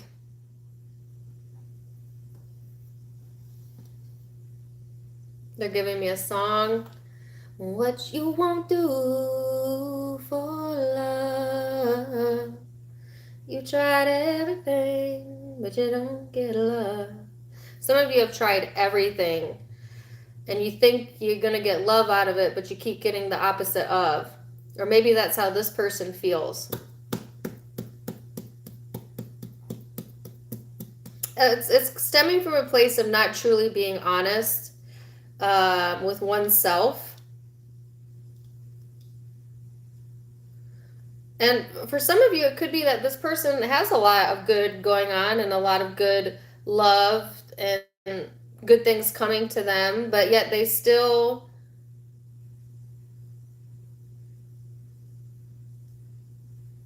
but yet when it comes to you, there's dishonesty. I mean, I could probably read this for the next 30 minutes, but I'm trying not to be here for 5 hours today. So this is a really interesting reading. Take it or leave it. Please don't make it resonate if it's not your story, okay? I got the card of self-sabotage. Of course I would. So the guidance here.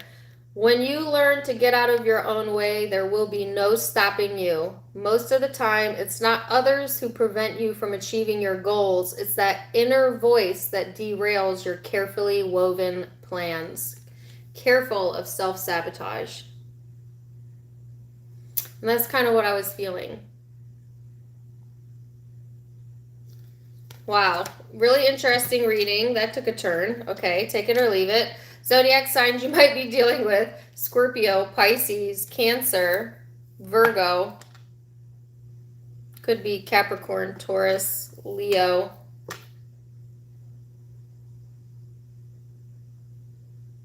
Those are the primary zodiac signs I'm seeing, but keep in mind it could be any zodiac sign. This is general reading. Okay, this is interesting. This is getting interesting. Let's go to Libra.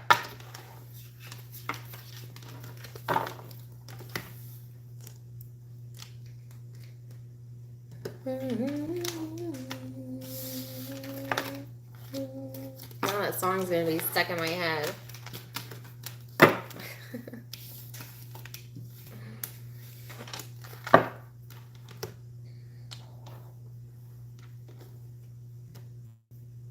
All right, Libra. Thank you, Ryan.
So, Libra, I immediately heard, I do not relate. It's almost as if you were speaking to me. I do not relate. Something here you're not understanding, or you don't feel relatable, not feeling relatable, or you're not relating to someone else. Like, could be that someone is trying to appeal to you, or you know, you're having a conversation and you're like not relating at all to maybe what this person is saying to you. Something like that could be coming through, a misunderstanding possibly. Also, during the retrograde season, I feel, as we go into Libra season. So, but of course, Libra is the sign of relationships. It is very heavy on relationships and how you relate to others. It's on the spiritual path of Libras, and a very big highlight of your life, if you haven't noticed already, relationships. And now they gave me the word contradictory. So some of you contradict, or you sometimes contradict yourself, you know, saying one thing when you mean another, or seeing something in someone that you also do, but you don't see it in yourself, you know. And so they gave me the word mirror, mirror. Be careful that you are, well, not be careful, just be self-aware, you know, take a step back and say, if I don't like that in another person, is that because I also do that? You know, or if I'm not relating to someone else, am I not being relatable? I'm not trying to cause paranoia in your mind, but I'm saying, I feel like this is what you're doing. Some of you are like trying to see things from both sides to make sure that you're being objective, or maybe you need to do that. A high vibing, balanced Libra will always do that. Will always try to see themselves in it to make sure that they are being objective. A low vibing Libra never sees their problem as their problem. Sorry, I'm just going to be honest with you. I'm a Libra moon too, so I know this is true. When you're low vibing Libra, it's always someone else that's their fault. They need to do better. They need to be different. You know what I'm saying? Like, I feel like I got a lot of high vibing Libras that follow me, but hey, you know, we go through highs and lows. Okay, we're not always high vibing, we're not always low vibing. So just pay attention to that. When you start wanting to be like, it's on them, check your motives, check your intentions. Okay.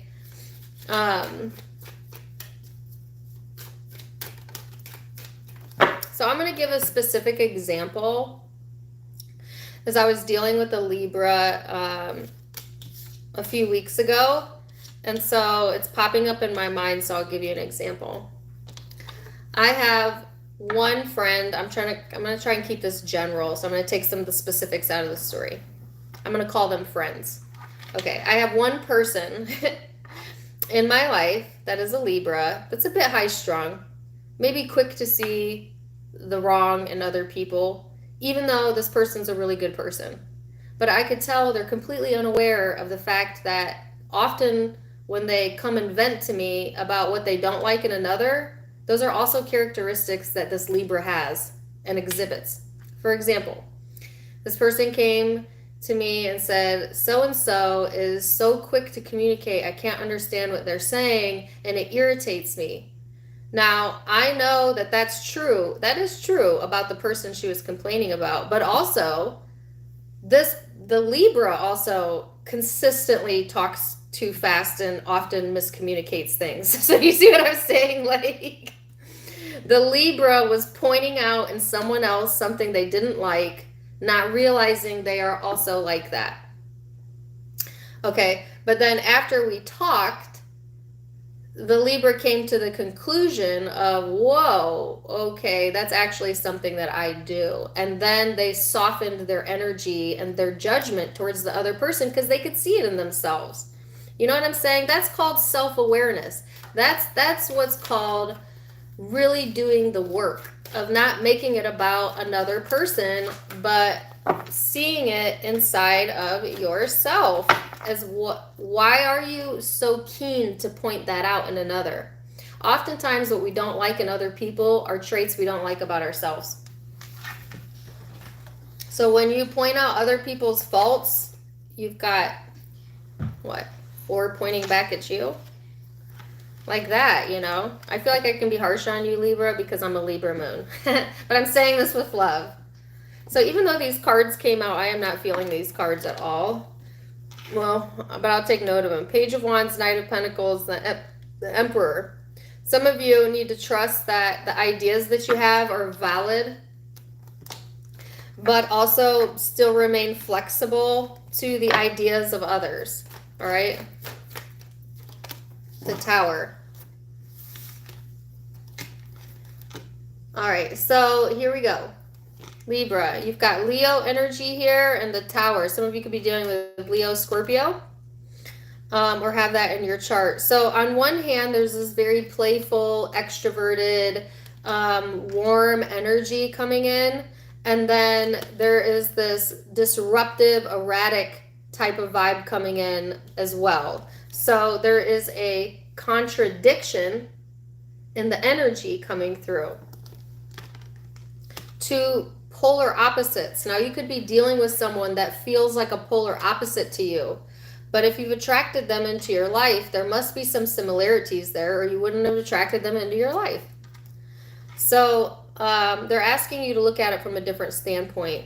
Now, some of you, you're getting a nice surprise here when it comes to the love department or things that you love. That's helping you to feel more confident. That's helping you to be more...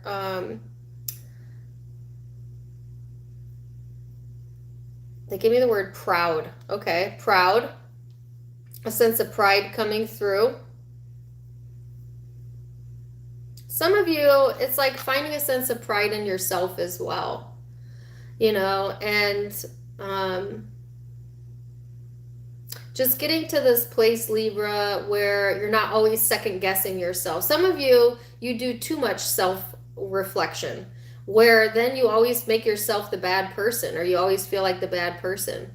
You know, that's for my high vibe in Libras, where you've taken it to a whole nother level of being able to see everybody's point of view, but then also guilting yourself for any sort of bad behavior, and that not really being necessary. It's nice to know the role we play in other people's lives, but you don't have to absorb, you know, the responsibility for everyone else's behavior. Just be aware of it. There's a difference between being aware and absorbing it. I went on a rant last time I did Libra, so I'm going to try and not do that, but I feel like that type of energy surrounding you, Libra. Thank you for the $49.99. Oh, Manny.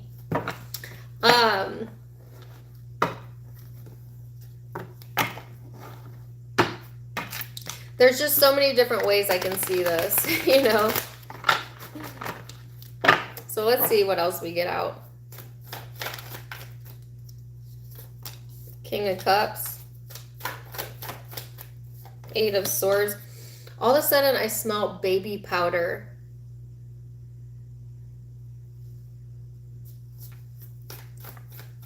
I don't have any baby powder on. I don't know if some of you like baby powder.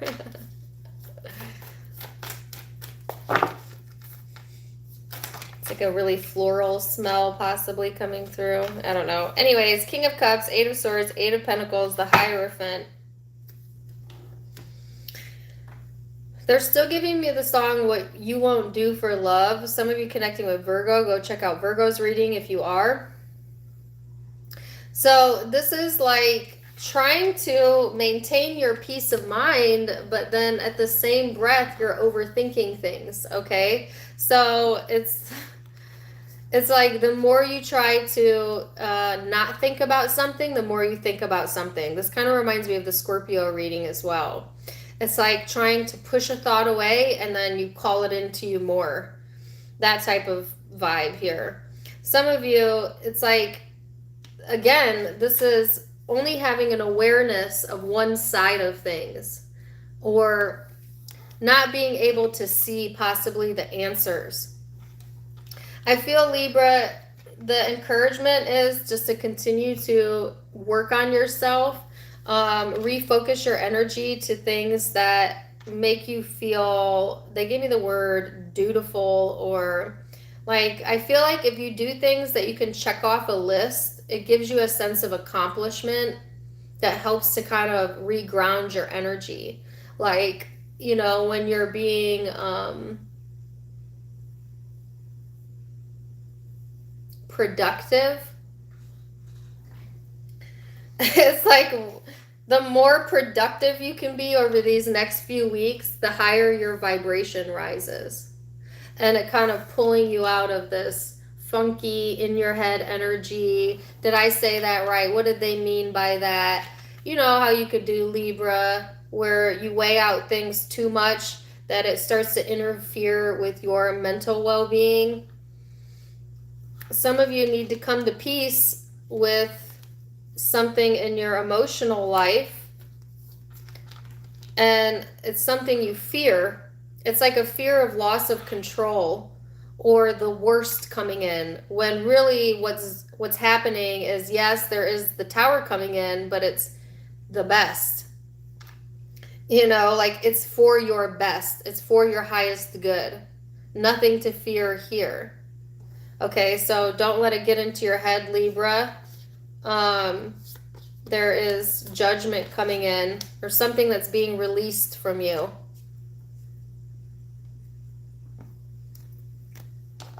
Let's see the person you're dealing with.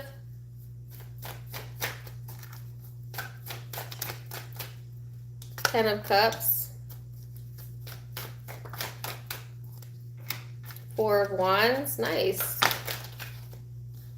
Five of Wands, the Moon. Seven of Swords. Okay. So, whoever you're connecting with, Libra, some of you, this is someone within the family or the home, or someone that you have a relationship with that's tied to your family or your home. Or that could just be where this person's focus is right now, on what makes them feel stable and emotionally fulfilled, wanting to have more restful nights, not really wanting to go into this conflict energy, but there is conflict here. It's coming from a place of not being honest with how they feel. Some of you are definitely connected to Virgo, but like I said, take it as it resonates.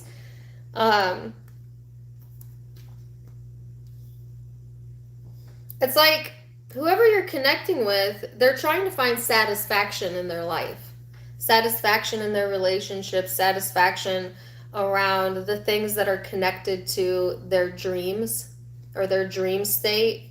But they have conflicting emotion here, because at times this person isn't always being honest, and then because they're not always being honest with themselves or with you, it causes like tempers to flare, or is a very moody energy here that creates burdens where there should be security. Also, for some of you, you could have an online stalker. You would know that. Could be Scorpio or an air sign. But not all of you. Some of you, this is just saying, you know, this person is skeptical about change. They're really skeptical about change, but change is coming. I'm telling you, change is coming. The tower is coming for every zodiac sign so far.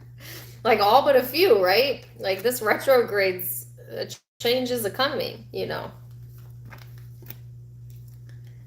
So let's see what the guidance is.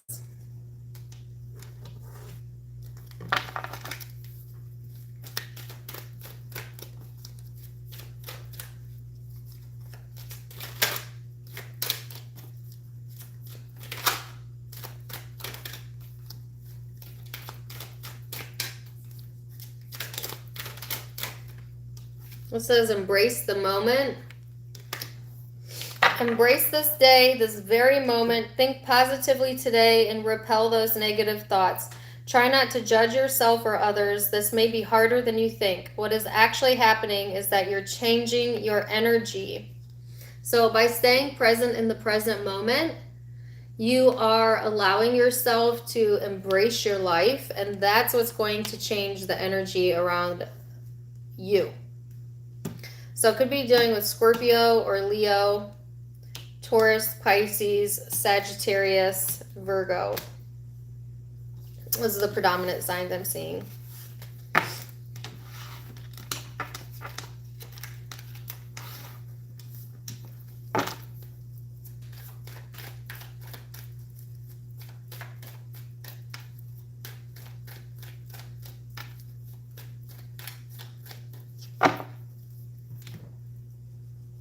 What are you guys talking about in the chat?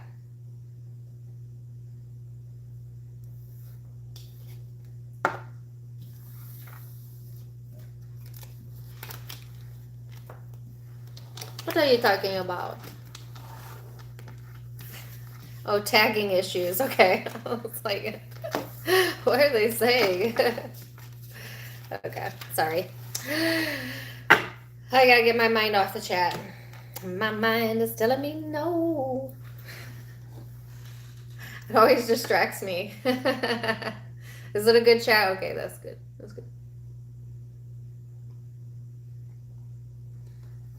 It's usually good vibes up in here. It's usually good vibes.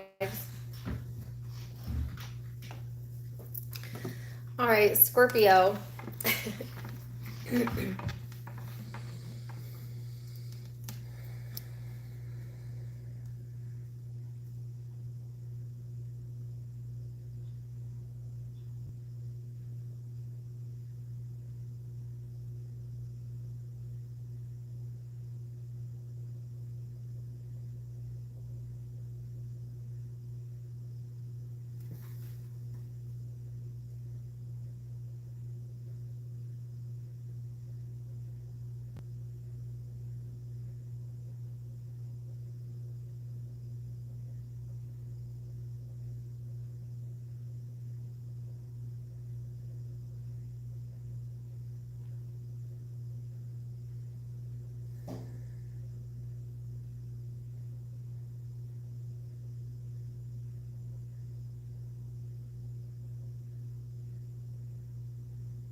All right, Scorpio.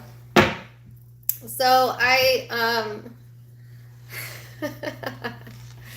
got an image of at first it looked like licorice. I don't know if you like licorice, particularly red licorice. But then as it started twisting and I could see as it twisted, it was they gave me the word double helix. It was a DNA strand. And then right on the heels of that, I get Lizzo. Turns out I'm 100% that bitch. You know what song I'm talking about? I can't think of the way it goes. You could have had a bad bitch. Bling bling is the woman in me.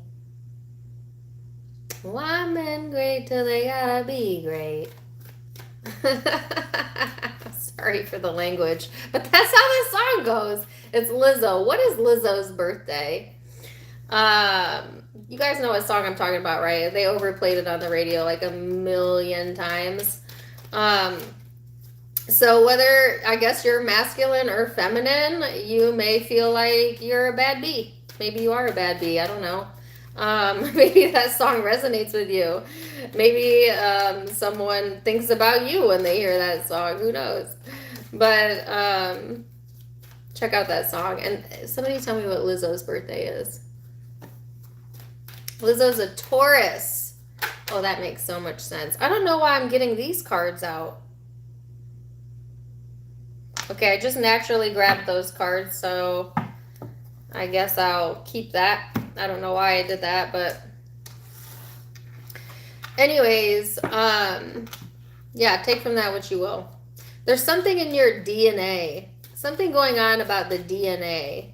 This is interesting because I had an energy reading a few weeks ago, and you guys know I have heavy Scorpio in my chart, and one thing that they said to me was, did you know that if you take the A out of your name, it spells DNA? And I'm like, no, I never thought about it that way. And I had to deal with being able to heal from within. So Scorpio, for my high vibe and intuitive Scorpios, this is just an FYI because this is something I learned as well. If you sit in a meditation, say you've got a pain spot in your body or some space in your mind or your emotions that's irritating you, if you could sit in a meditation in the quiet and ask for healing light or guiding light to flood your body. I did this the other day in my backyard, and it was like, I can't even explain to you how different I felt when I came out of the meditation. It was like this flood of energy come in, and it activates pieces of your cellular structure when you allow source to intermingle with you, that heals from the inside out. Intrinsic healing. Okay, so nothing special you need to do other than sit in silence and focus on anything but your thoughts. I always focus on, like, I like to sit outside because I can hear the wind and I could hear the birds, and so I kind of place myself in the environment and put all my focus on the things I'm hearing in the environment, and it totally shuts up my egoic thought, which allows for me to get into receptive mode. Once you're in receptive mode, you can ask for healing. And so I don't know why I'm telling you all of this, but some of you have the ability to activate your DNA from an intrinsic space, from a more healing space. Now, I feel like this is for those of you who've done the work. Maybe you're a spiritual person yourself, you're intuitive, you are into that kind of stuff. All right. I don't feel like that's a beginner's message. Anyways, let's see what the cards have to say.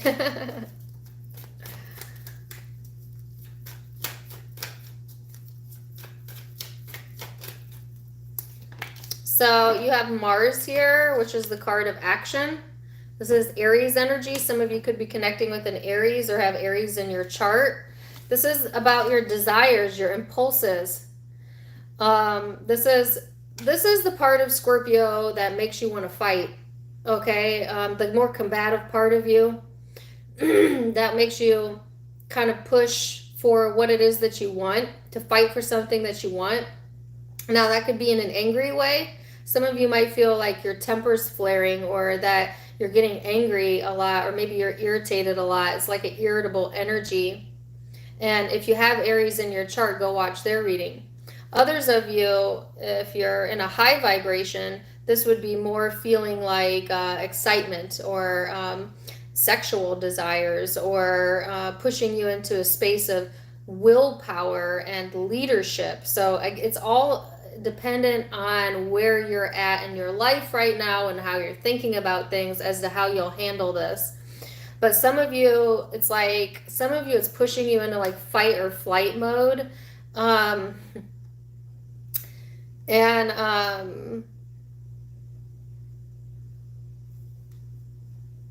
Like that Lizzo song.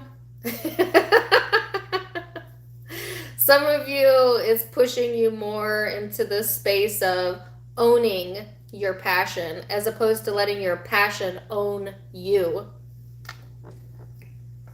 Thank you for the $1.99. So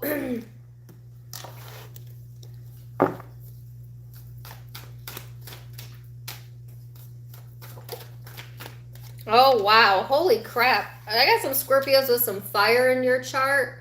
Some of you could be dealing with a fire sign, particularly a masculine fire sign. But since it's a general, can be male, female. Some of y'all, this is you showing up. This is really intense energy, okay? First of all, some of y'all, this is like really pushing you to be your own leader. You know what I'm saying? This is hot. I just want to say, I was trying to keep it back, but I'm like, some of y'all are looking hot. Like, you are exuding like fineness, you know? Like, that's hot, you know? Or maybe you're seeing someone else in that light. I don't know. For others of you, like I said, depending on how you're handling this could be a really pushy, angry, temperamental, the opposite of hot. Scary almost energy. So like, be careful, because some of y'all are on the verge on this retrograde between one or the two, either owning owning your passion or your passion consuming you to the point that you have no control. So you're teetering, Scorpio. You're teetering here.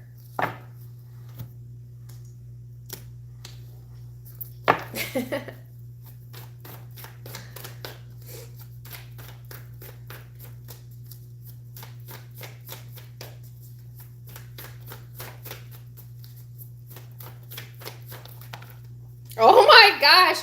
Oh my gosh. Why are you showing up fully as the fire sign?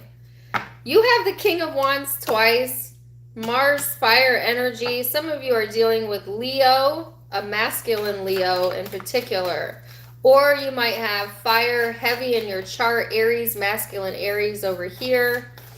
I could be connecting with masculine Scorpios more so than feminines, but take it as it resonates. My feminines, you could just be... maybe you're dealing with a fine-ass man, you know, like for my feminines.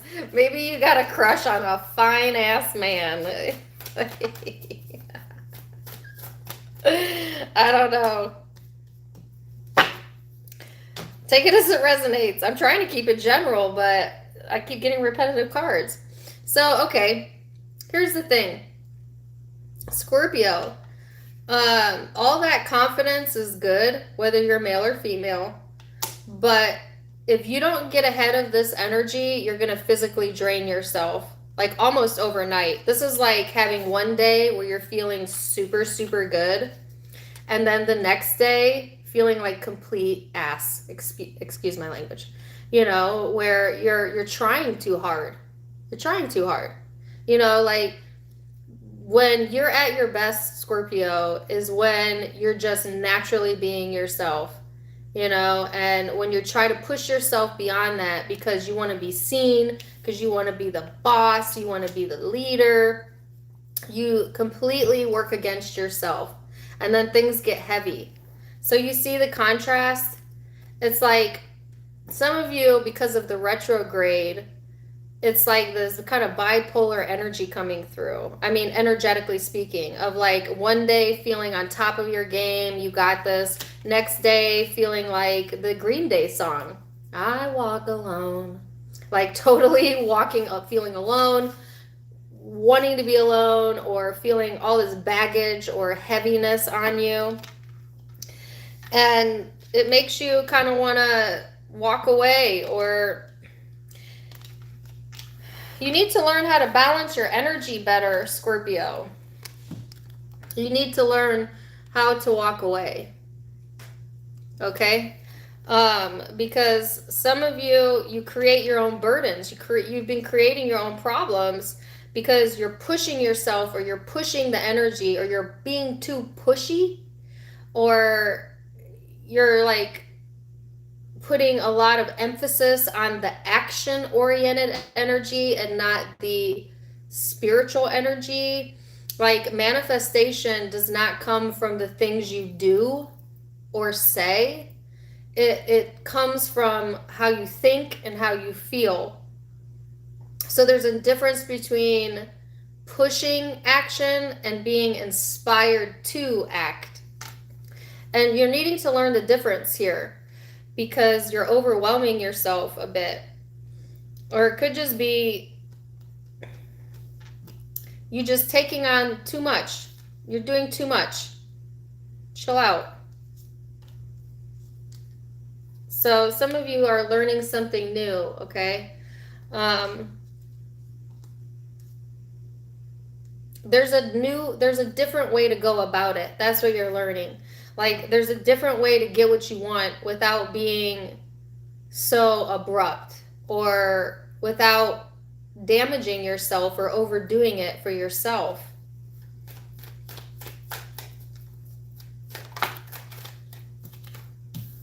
Okay, so I already got a card out. Oh my gosh. The Six of Wands and the Death card. This is your energy. This is the person you're connecting with. So you have this person's attention, you know. Or there's some sort of victory around whoever you're connecting with these upcoming weeks. Give me one more card.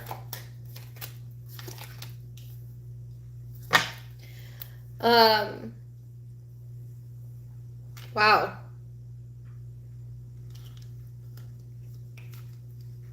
So whoever you're connecting with, Scorpio, they've successfully overcome this back and forth energy by kind of closing themselves off and just letting the universe do what it does, or not paying it attention so that what's for them can come in.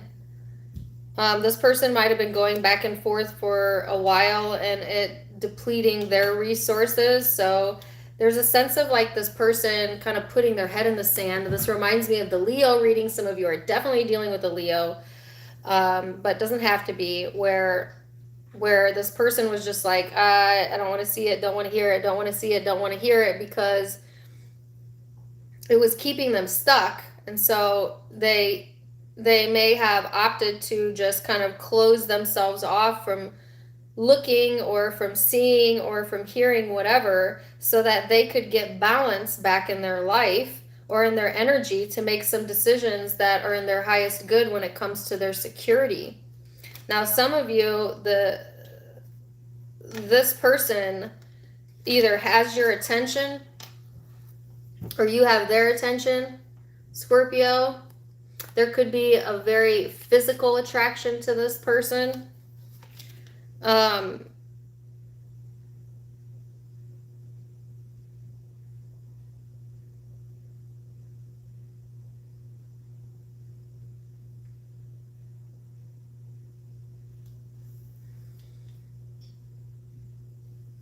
Yeah, someone, you want to be seen.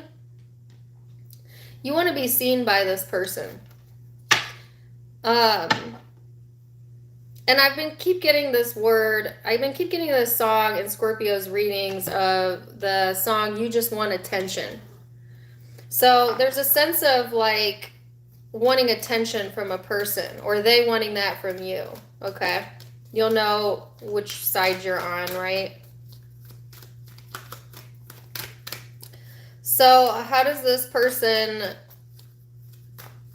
get that attention, Scorpio, or how do they get your attention?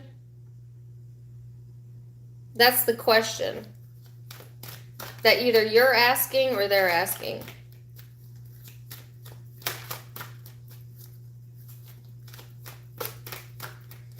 Like, I don't want to tell on y'all, but I want to kind of give advice. So I'm like trying to I'm trying to be respectful because I don't want to out my Scorpios. But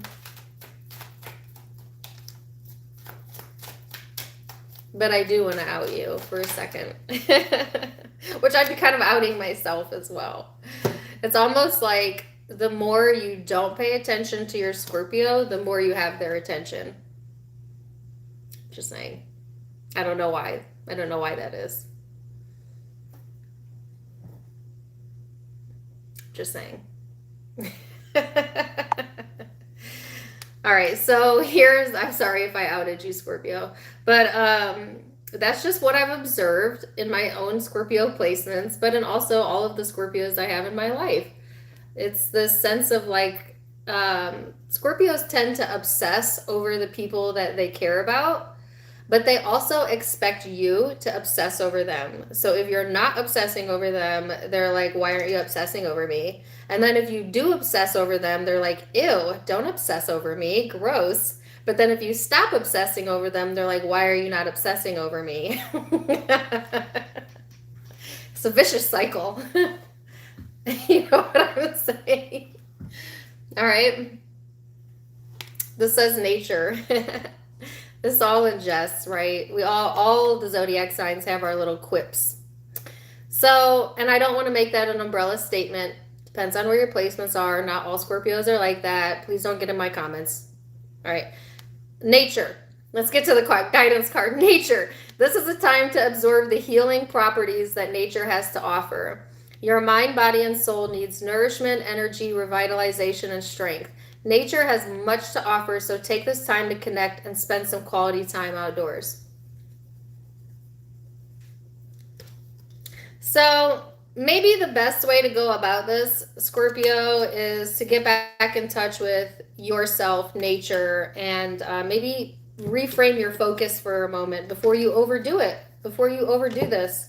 And I feel like that's what this card's about, is kind of like, I walk alone, like spending some time alone, okay, before you let your anger get the best of you or your frustration get the best of you. And so that you can bring the best of you to the table because, hey, listen, you got this person's attention. So, you know, or they have you. It's interchangeable, but you know what I mean? So you could be dealing with another Scorpio or a Libra or a Leo. A lot of you, especially my females, masculine Leo energy showing up and Aries energy, but could be masculine, feminine, or Sagittarius. Did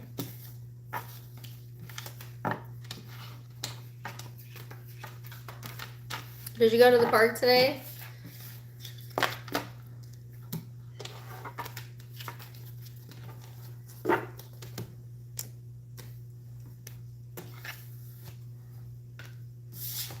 That's good. I love going to the park. All right, Sagittarius. I'm sorry I spilled the beans. Please don't be mad at me. Okay. Sagittarius.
So, Sagittarius.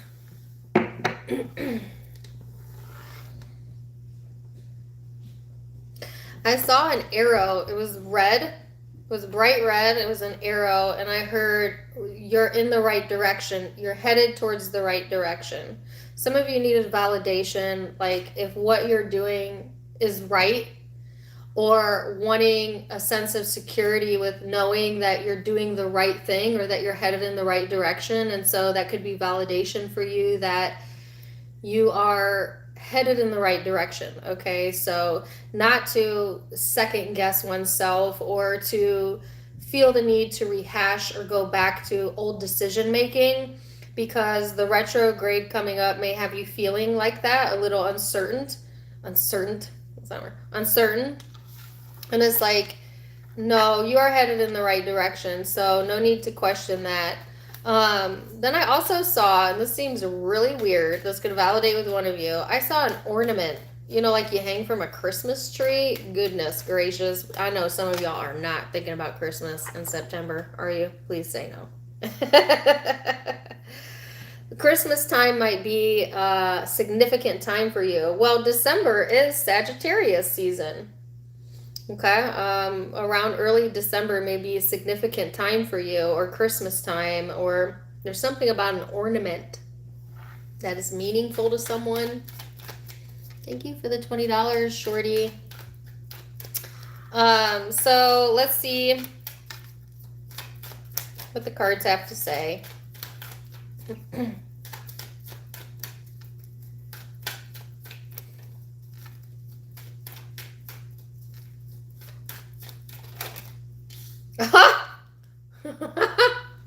The cards have to say you're pointed in the right direction. It's your energy, Sagittarius. This is you. You showed up in your reading. That's always a good sign for me as a reader. When your card is the first card out, that means you're in alignment. So you don't really need to. They're giving me the song Wobble Baby, Wobble Baby, Wobble Baby, Wobble. there's a wobble in your energy where you're second guessing yourself. And this is saying, you know you better than you. No one knows you better than you. Okay. This is going into your more philosophical, independent self. Okay. Seeking for new ways of doing things. This is your blunt honesty showing up, Sagittarius. But I feel like you're doing it in a tactful way, you know, and learning from prior experiences. Okay. This is really calling you to be, the energy right now is calling you, Sagittarius, to be the Sagittarius badass that you really are. Some of y'all have been downplaying yourself. You have been watering down yourself. And you came here to be the explorer, okay? To be the one that sets the example, but also to exercise complete independence, okay? And it takes bravery, it takes strength to do that, but it's time to be honest with yourself.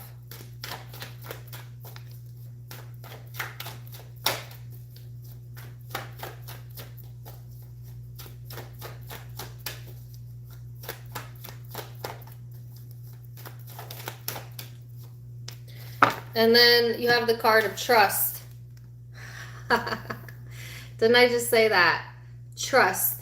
Trust the universe. Trust that you are headed in the right direction. Things might feel risky to you right now, but you just need to trust that you are headed in the right direction. Okay? Nothing has gone wrong here. Now, it may feel that the energy is a bit erratic or unpredictable, especially during this week or the week prior. But the universe is saying to stay committed to what you've committed yourself to, and to trust that there is a bigger picture here, and to maintain your hope, because things are coming together for you. So what is this about?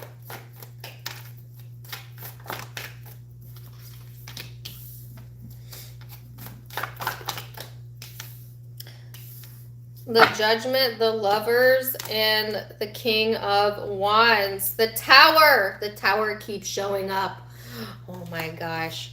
So, Sagittarius, this is clearing out old energy, making the decision, the conscious decision to do that, so that you can reunite with your higher self. Now, some of you are reuniting with the twin flame soulmate, okay? Or reconnecting with someone that you feel a really strong connection with. It doesn't have to be an intimate partner either. It could be someone that you feel very close to, friendship-wise, family-wise, whatever. Some of you, it could be Leo or Taurus or Gemini. Scorpio is here as well. But it's like, out with the old, in with the new. The past is the past. I'm not looking back. Bring it on. You know what I'm saying? Like that type of energy. Bring it on. You're headed in the right direction. You're ready for some change. You're looking for equal give and take.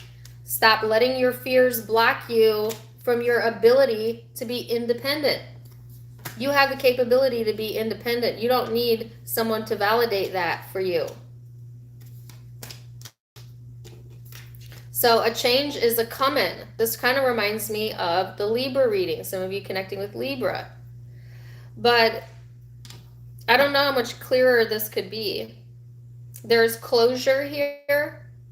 There is a release of a sense of judging yourself. Some of you have been harshly judging yourself, you know, feeling like maybe you did something wrong. Maybe you should have been this or done this. And they're saying, no, you need to release that judgment towards yourself. As to how things ended or how things have been in the past, because there's a reconnection of you connecting with you and your higher self coming in. Person you're connecting with, 5 of Cups.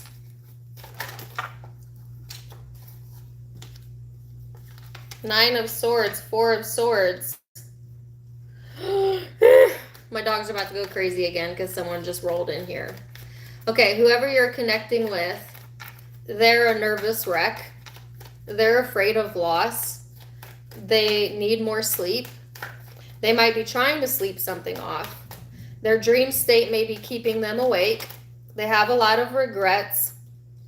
They're not seeing things as a glass half full. They're seeing things as glass half empty right now.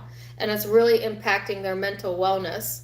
This person is in need of rest, healing, meditation, and really just something as simple as that will help bring them back to their more happy self, their happiness, their joyous self.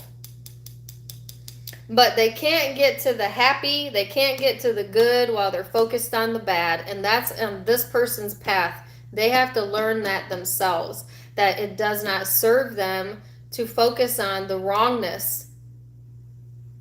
And as long as they continue to focus on the wrongness, they'll continue to get more wrongness. Instead, it's like this person needs to give themselves a break. I'm getting a Kit Kat commercial. Really? Break me off a piece of that Kit Kat bar.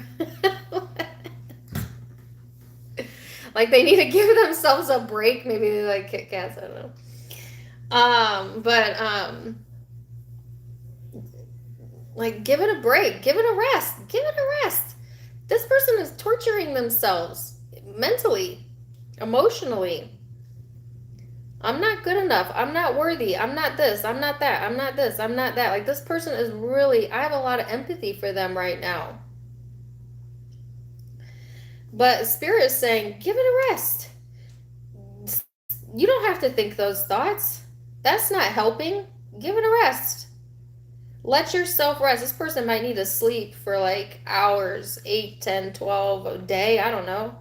But when they wake up, they'll be rejuvenated and better able to connect with their emotions as long as they don't go straight back into the wrongness, which some of them are going to do.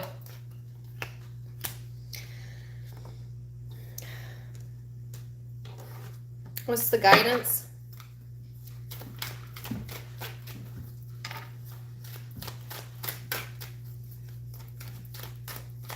Another song. Didn't I get that earlier? I get so emotional, baby, every time I think of you. Nature. Some of you are dealing with a Scorpio. Nature. It's time to absorb the healing properties that nature has to offer. Your mind, body, and soul need nourishment, energy, revitalization, and strength. Nature has much to offer, so take this time to connect and spend some quality time outdoors. I feel like that advice is for you, but I feel it's also heavily for your cross watcher. Like this person needs to get regrounded in their energy. I actually feel like you're doing a lot of the work, Sagittarius, so to speak, and so you have learned how to stay in alignment, or you are learning that regardless of what this person is going through. It's on your path to relinquish yourself from codependent relationships. And this could be one of those relationships possibly where, not saying you have to release the person, but you have to release the need to fix this person because they have their own path that they need to work through. In the meantime, you're maintaining your alignment. You're headed in the right direction. Stay confident about that. Trust that this person will find their guidance as well. All right, so could be dealing with the Leo, Scorpio, Libra, Gemini, Sagittarius, Taurus, Aquarius. Those are the primary zodiac signs I'm seeing.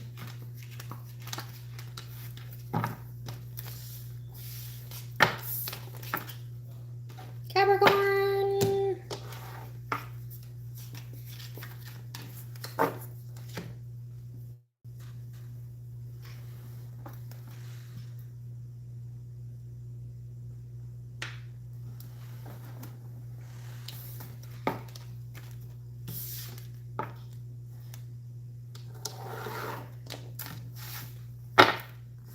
Wow, do I have $200 in super chats? That's amazing.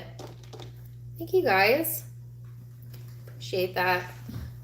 I didn't find this out till recently, but I guess YouTube takes like 50% of my super chats. I did not know that. I guess I didn't look into it. That part kind of sucks, but whatever. Thank you for the $9.99, Alana. One of my moderators let me know of that. And I was like, really? Well, oh well. I still appreciate it. Thank you guys so much. Thank you for the $4.99, Dev. Well, that's so funny. My son's name is Devin. All right. Capricorn.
Okay, so Capricorn, what a pleasure to sit in your energy. Like for real. It felt beautiful. There's some beautiful energy coming in for Capricorn. It felt very peaceful, but I also noticed I had a very intense energy wave come through this part of my head, and it literally turned my head this way. So I feel like some of you might be turning heads quite literally, or someone could be doing that to you, but there might be a change in your focus or a change in the way that you're feeling, and it may feel like it's overnight. It may feel like it just all of a sudden comes in, and you can't deny it. I'm getting a song. I can't deny it. I'm a rough rider. You don't want to mess with me. I could have just combined two different songs there. I think I did. But anyways, that's what I heard.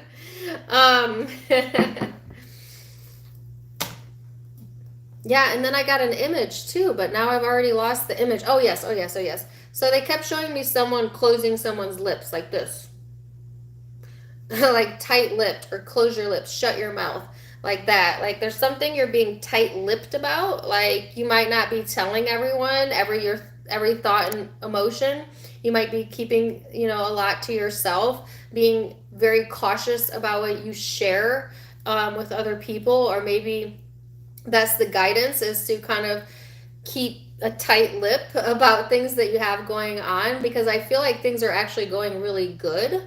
And some of you have a fear, like if you talk about it too much, or it will interrupt the energy, or maybe it will interrupt the energy. I don't really know. But it's like keeping tight-lipped about something. And then the last image I saw was a hammock. I don't know. You like a hammock? I love a good hammock.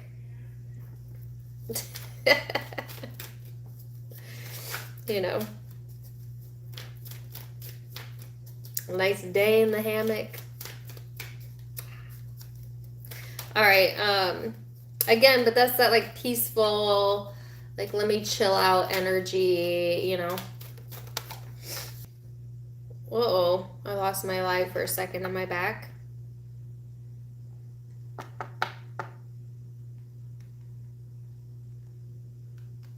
Am I back? Okay. So you have the card of Libra out. Some of you could be dealing with the Libra or have Libra in your chart. This is this harmonious energy. This is balance. This is justice coming in, okay? A very cooperative energy, trying to be fair, being idealistic. It is a very aspirational type of vibe, So let go of maybe the indecisiveness, Capricorn. Let go of the need to judge yourself or another. It's like time for you to have some sort of balance in your life. And the way that you're getting that peace is to keep your mouth shut.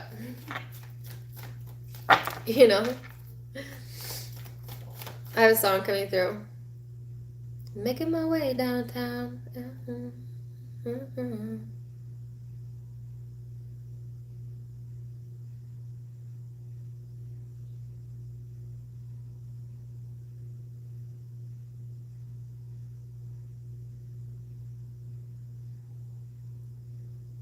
That's all I got. It starts with the piano.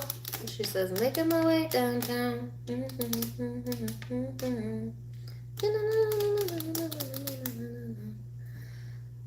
Please, someone, God, tell me that you know that song. What is it?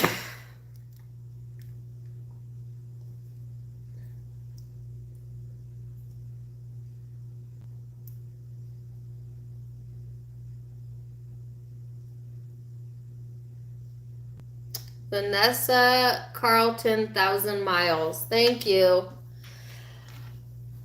Maybe that song resonates with you. I don't know. I don't even know what it's about. I couldn't even get the lyrics through. All of a sudden, I could hear the piano playing and that first lyric come in, and that's all I could hear.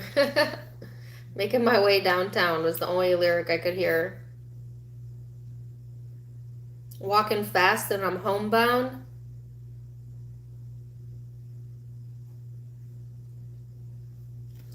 Anyways, take it or leave it. Maybe look up the lyrics to that song. Okay, so here's the moon. Pisces energy for some of you.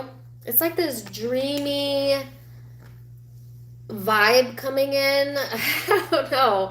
It is, they give me the word sweet emotion. Some sweet emotions coming through here. Oh, I like this. I like this. Let's see what else.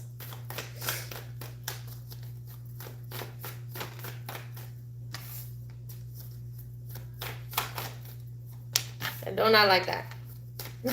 What else? The Hangman. Let me get one more. What's the Three of Swords?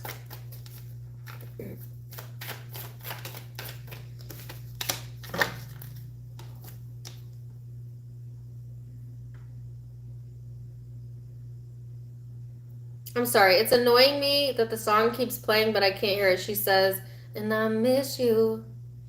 Mm-hmm. Gosh.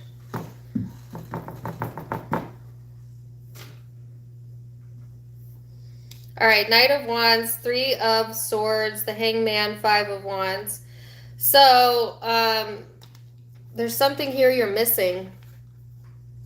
Someone possibly. But they're giving me the song Fantasy from Mariah Carey now. It's just a sweet, sweet fantasy. Some of you feel like, or you worry that you're over fantasizing something, and that maybe the worry is I'm going to end up hurting myself or hurting someone else or getting my heart broken, and it's going to be a struggle, and you know, you're like questioning your feelings, questioning maybe if something is real, or if you're just letting your mind get the best of you, or over fantasizing. But it's like, Capricorn, you manifest from your imagination, from your thoughts, from your emotions. So, but when you start inserting doubt, and this could go wrong, and this could hurt, and this could, and this could, and this could, you also manifest from that emotion. So you're creating like this mix of energy that's feeling more like a struggle than it needs to feel like, because you're thinking that you're being realistic, you know, calculating every possible thing that could go right, but also could go wrong. Could go right, could go wrong. You know, Capricorns, you do this like you're the calculator of the Zodiac, right? And so by doing that, you're also creating different pathways, and so they're converging, and it's causing unneeded heartache or stress, possibly, or could create that in the future if you're not careful. Also, do not take any impulsive action at this time. Don't push something before it's ready. Just allow yourself to sit in the fantasy, in the imagination. I'm not saying be delusional or cut yourself off from reality altogether, but I'm saying allow yourself to think nice thoughts. Allow yourself to feel good. And wait until you get sturdy in that vibration before you take any action.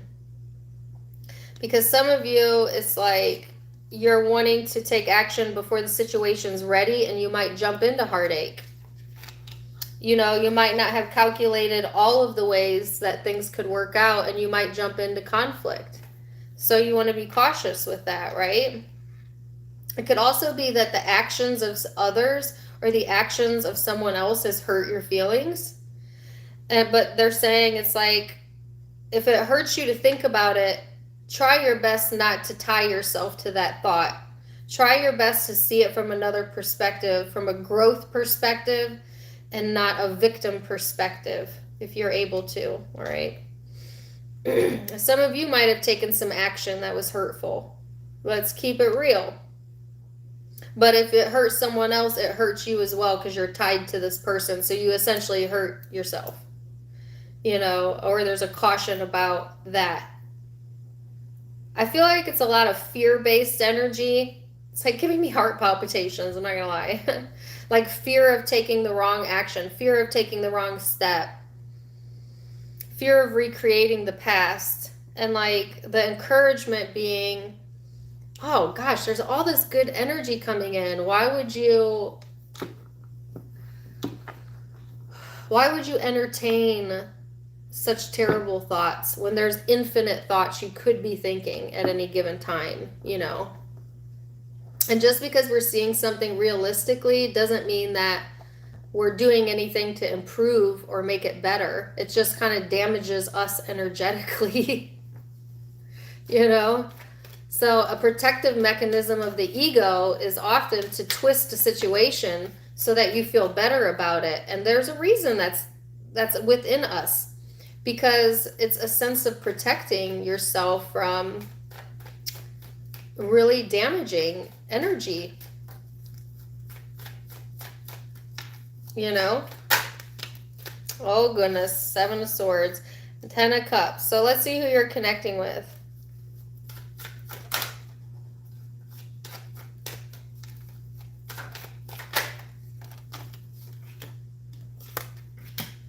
Got Virgo energy here.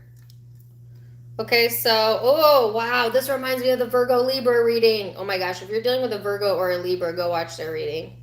They had the same exact cards. Or if you have that in your chart. So this person, there might be some deception around this person's relationships with others or their familial relationships. That there's some, you don't maybe know the full truth here. You know, not always telling the full truth here. It could be that this person intentionally hides things that they think that other people can't handle. Oh my gosh, and that could be your deepest fear, Capricorn. But it's like fearing it doesn't prevent it. It only brings you into a lower level energy. So I'm not saying overlook any red flags or anything. I'm just saying don't dwell here too long, okay? You've got your own path, your own destiny to think about. But it could just be that this person has some skeletons in the closet that they're not ready to show, or that they just prefer to keep some of their emotions to themselves. It doesn't have to be as dark as like they're hiding something big from you. Maybe they're just hiding their feelings, you know? Or hiding the fact that they feel an intuitive connection with you, possibly. But they're definitely hiding something.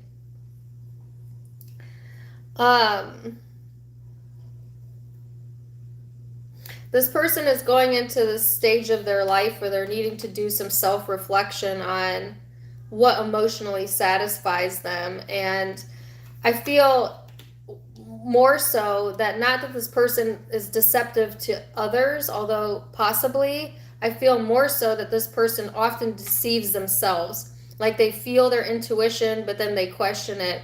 Or they feel something, but then they don't honor what they're feeling.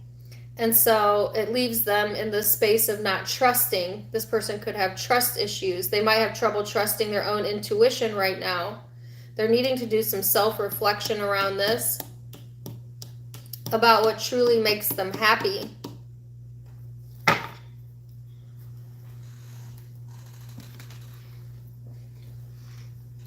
This person could be feeling pretty frustrated in the energy. I think they're getting frustrated with themselves, you know.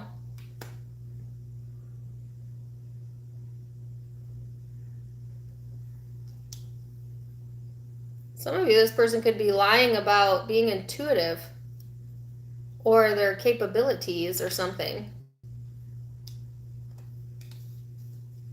So let's see what the guidance is.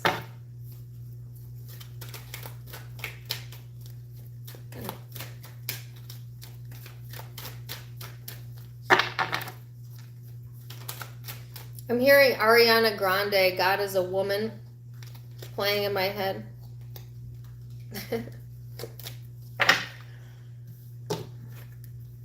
Okay. Says forgiveness. Holding on to resentment and anger is preventing or even suffocating your spiritual growth. Resentment is one of the strongest and most damaging of the human emotions. The act of forgiveness in its own right is equally incredibly powerful, and it has the capacity to heal and transform. Wow. And then let go. Once you let go of the outcome, you'll be able to release all the emotional constraints that have held you back in the past. Trust in the higher good and guidance of spirit, as we have only your best intentions at heart and will do everything in our power to protect you. Let go. Intense reading, Capricorn. Wow. So there's some letting go of some expectations of being hurt.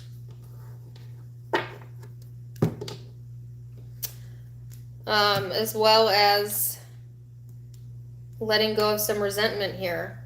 So you have Gemini energy, Virgo energy, Libra, Pisces, Capricorn. Could be dealing with another Capricorn, Leo, Aries, Sag.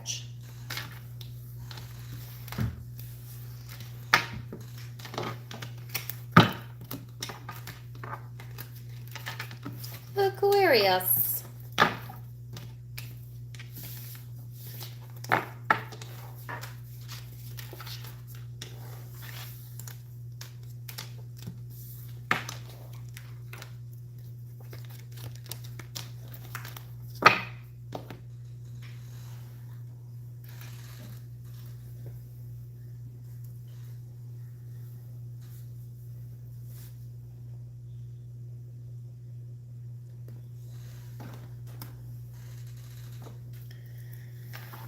Aquarius.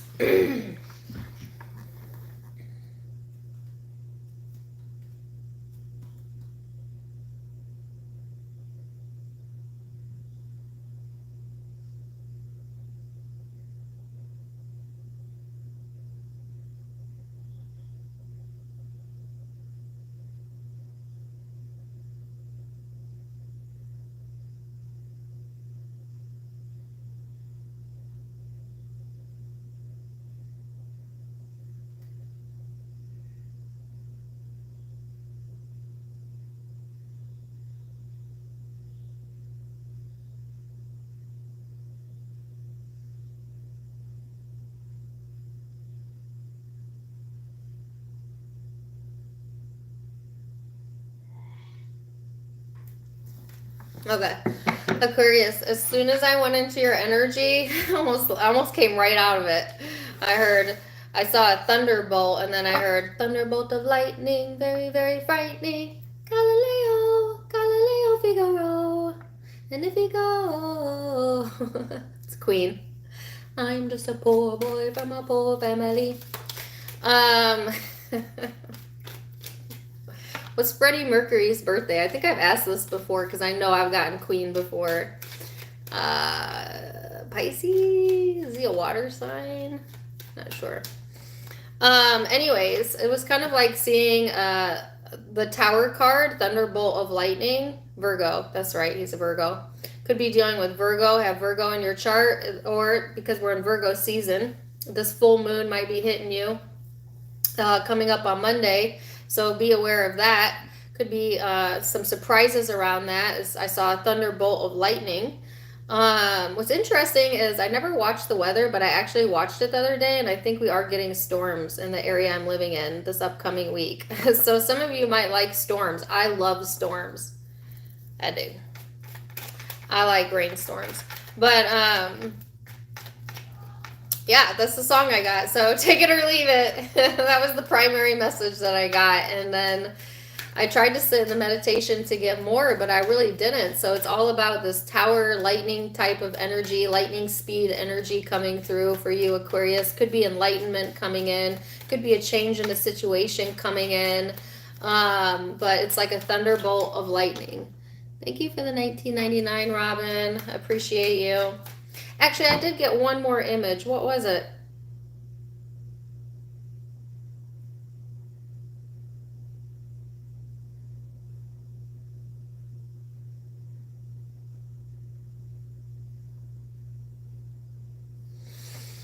It's gone. I can't recall channeled messages. I can only ask to hear them again, and it's gone. So I don't know what it was. If it comes back to me or they give it to me again, I'll let you know. Okay, so let's see what the cards have to say. The 5th house of passion. Okay, so Leo energy for some of you. So this is like focusing more on things that make you passionate, things that make you feel creative, being more playful in the energy. If you have children, spending your time around children or getting connected with your inner child, finding the humor in things, finding the funny in things. Very romance oriented for some of you, because this often talks about love and love affairs and relationships. So all of that might be highlighted for you, or you might have renewed passion in that arena of your life, Aquarius. Let's see what the angel cards have to say. It's going to drive me nuts until Can I have that message back? What was that I saw in the meditation? Significant. I guess it wasn't that important. All right, ideas and the 3 of Pentacles. So there's some new ideas that you might be getting ready to take action on, Aquarius, or that this would be a good time to take action on, which is not something I would usually say during a retrograde. But there's 3 zodiac signs that aren't going to be. I'm not going to say you're not going to be impacted at all by the retrograde, because collectively we all are. But there's a few zodiac signs that aren't going to feel it to the degree of the others, and Aquarius is one of them. Not saying you're getting a hall pass, but the energy is going to be a little bit easier to deal with than it would be for some other zodiac signs. So that's a good thing, right? But there's some new ideas coming in that you may want to take action on. I would still wait till after the retrograde's over, but there's so much passion here. I feel like you probably don't want to wait. Like, I feel you getting like impulses, like inspired actions that are coming through that you kind of want to pounce on almost. So you might feel a little bit more fiery than you have been feeling. I almost called you Sagittarius, some of you dealing with the Sagittarius, but there's something here about like wanting to leap into action, Aquarius, like a thunderbolt of lightning. Very, very frightening. Like, maybe this scares other people, or you never can tell what's really going on in an Aquarius's mind until they surprise you. And Aquarius always surprise people. You know, like whenever someone thinks that they have you pinned down, Aquarius, it's like, nope, surprise, I've changed, or I'm different, or it's a sense of like, they gave me the word surprise and delight. So, I mean, it could be good surprises, you know, but I feel like you're the one surprising, okay? Or maybe even surprising yourself. Like, wow, I didn't know I could do that. Wow, I didn't know that I had that talent, or I didn't know I had that in me. Like, kind of surprising yourself almost.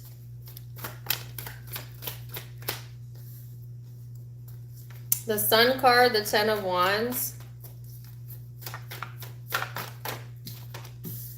King of Swords,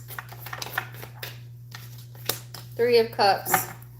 So for some of you, there's a reconciliation on the books, if you so want it. For others of you, this is more talking about having a broader network of friends or in your community, having important connections that are helping to fulfill, I heard a prophecy. Okay, that sounds intense. But fulfill a desire that you have, right? So I feel like you have a lot of support, either from other people, a relationship, or just spiritual support on hand, because there's a lot of work to be done. It's almost like you're getting this re-energized energy because there's some things that you need to deal with here, Aquarius. And it may feel like a bit heavy, a bit like a struggle, but you're going to think your way out of it, or like something about thinking your way out of it or changing what you're thinking about is what changes the situation. Like no longer focusing on the struggle, no longer focusing on the burden, instead placing your focus onto like passion and what is to come and new ideas and situations and people that have your back, that are cooperative. And that putting you in a power position, in a power play position, to kind of think what you want, do what you want. I heard think what you want of me. Some of you may have long struggled to try and get someone to understand you and get someone to understand you, only for them to repeatedly misunderstand you, purposely misunderstand you. Some of you, they purposely misunderstood you because they were manipulating you. But it's like struggle no more. The Aquarian energy is like, I don't care what you think about me. How about that? How about I don't care if you understand, and just like, now I felt this too, like the shadow part, the part of Aquarius that's the I don't care part clicking in of like, well, I'm going to, like, my happiness no longer depends on whether or not someone understands me. And because of that, it's clearing out some space for more passion to come in through connections, through other avenues, that's helping you to get more solidly grounded in what it is that you're wanting here, Aquarius.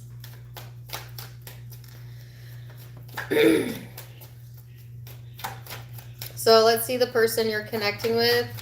I really want to sit back in that meditation and see if I could get that image back. It's killing me. Let me see. Knight of Pentacles. The Seven of Swords. If this Seven of Swords don't quit showing up. So I've gotten the Seven of Swords in Virgo, Sagittarius, and Capricorn. Some of you could be dealing with any of those signs. And Libra as well, I think.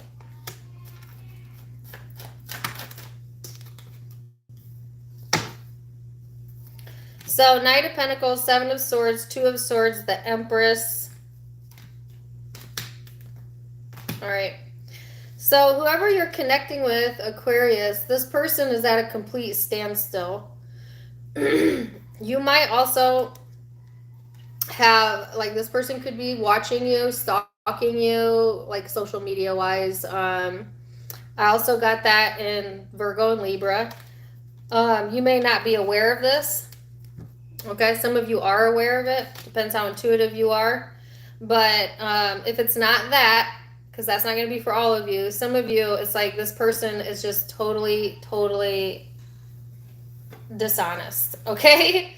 They do not want you to know their true intentions, because I feel like this person, they don't even know their own true intentions. You know what I'm saying? Like, this person may have been lying about how they feel or how they think for so long that they don't even know the truth anymore. They don't even know their truth anymore.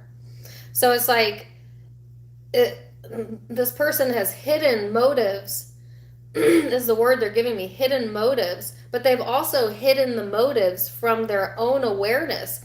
So like this could be someone who's very manipulative, but they don't think that they are. You know what I'm saying? Like someone who feels like everybody's manipulative when they're the manipulator, you know, or calls everyone else toxic, but they're the toxic component.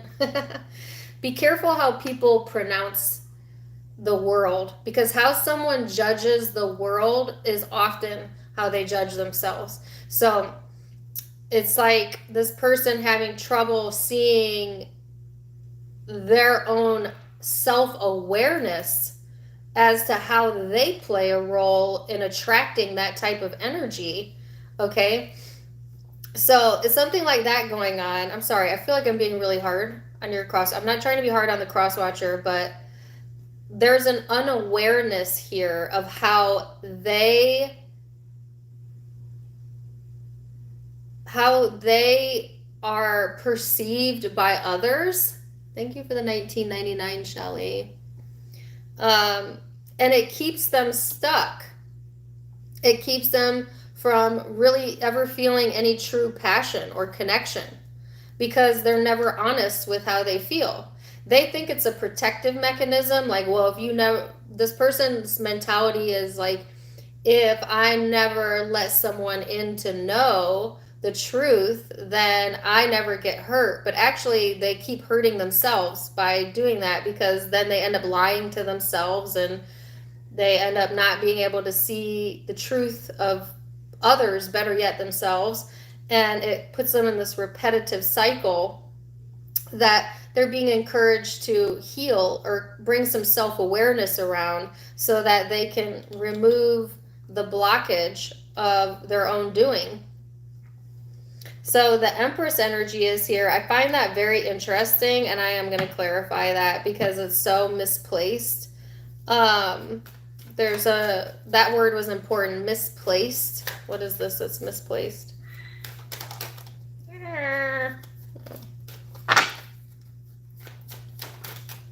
It's the King of Wands. I had that at the bottom of the deck, and I put it back. It's the King of Wands. So some of you are dealing with a fire sign or someone who's coming off like a King of Wands. Okay, but in the reverse. Masculine, feminine, doesn't matter. Page of Cups, the Devil. Capricorn, Pisces energy here as well. Also, this card came out 3 times in Scorpio's reading. Could be Scorpio energy. But it's like this person is in the reverse. It's like they're needing to be patient, needing to be empathetic towards themselves. Yes. Care for themselves. Tell the truth to themselves. Be caring towards others. But they're so temperamental, or they're feeling so temperamental, they may let their anger get the best of them, jealousy or rage, or just, if not to that degree, impatience. Let's say that, impatience, because I don't want to say that this person's going that deep with it, but definitely like childishness even, maybe, or impatience coming in through this person. It's coming from their inner child wounding that they haven't healed, okay, and they're getting a tower, so they're going to have some changes come through that makes them feel like giving up, but it ends up, instead of giving up, this person pushes forward into a new beginning because they have no choice. So like I said in Sagittarius, like I can keep going, but I'm not going to keep going, you know. So let's see what the guidance is. I have a song coming through. Never gonna give you up. Never gonna, never gonna go around and desert you.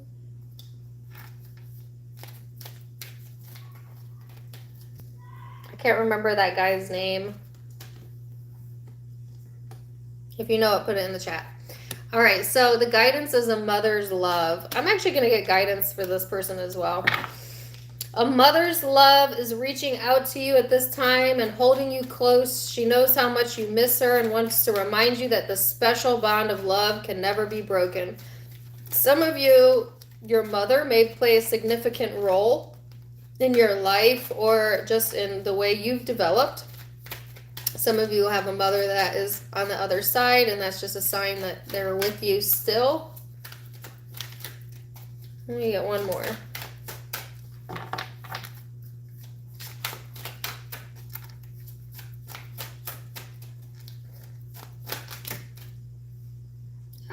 Oh my gosh, I can't take all of these.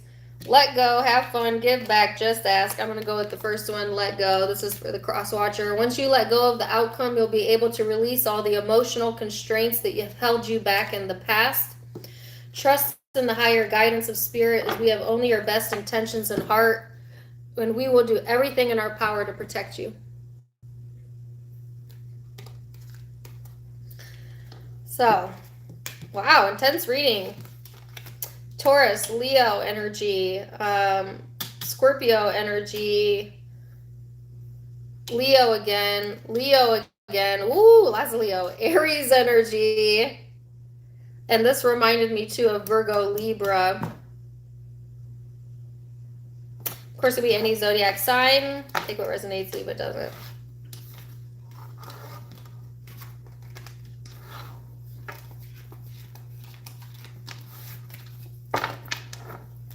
Rick Ashley, who was born February 6th. Was Rick Ashley an Aquarius? Really? Well, February 6th is not Pisces.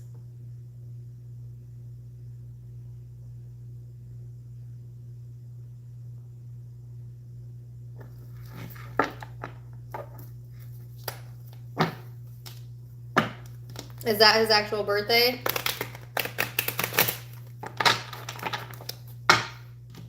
Okay, thank you. Someone's like, yes, Dana, move on.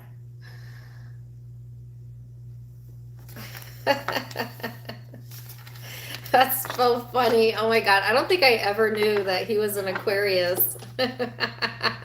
Although now that I think about it, it makes a lot of sense. You know what I'm saying? It makes a lot of sense. Okay, Pisces.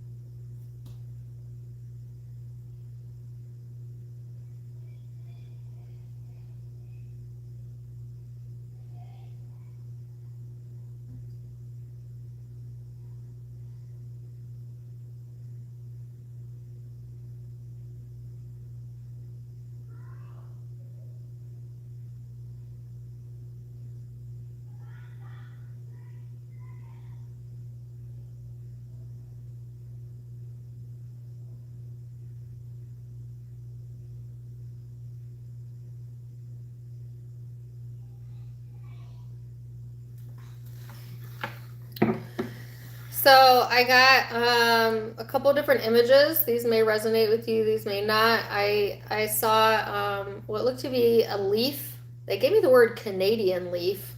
I don't know why that's important. But like fall leaves coming through. And then I saw, don't you dare let me lose these again. Oh, shoot.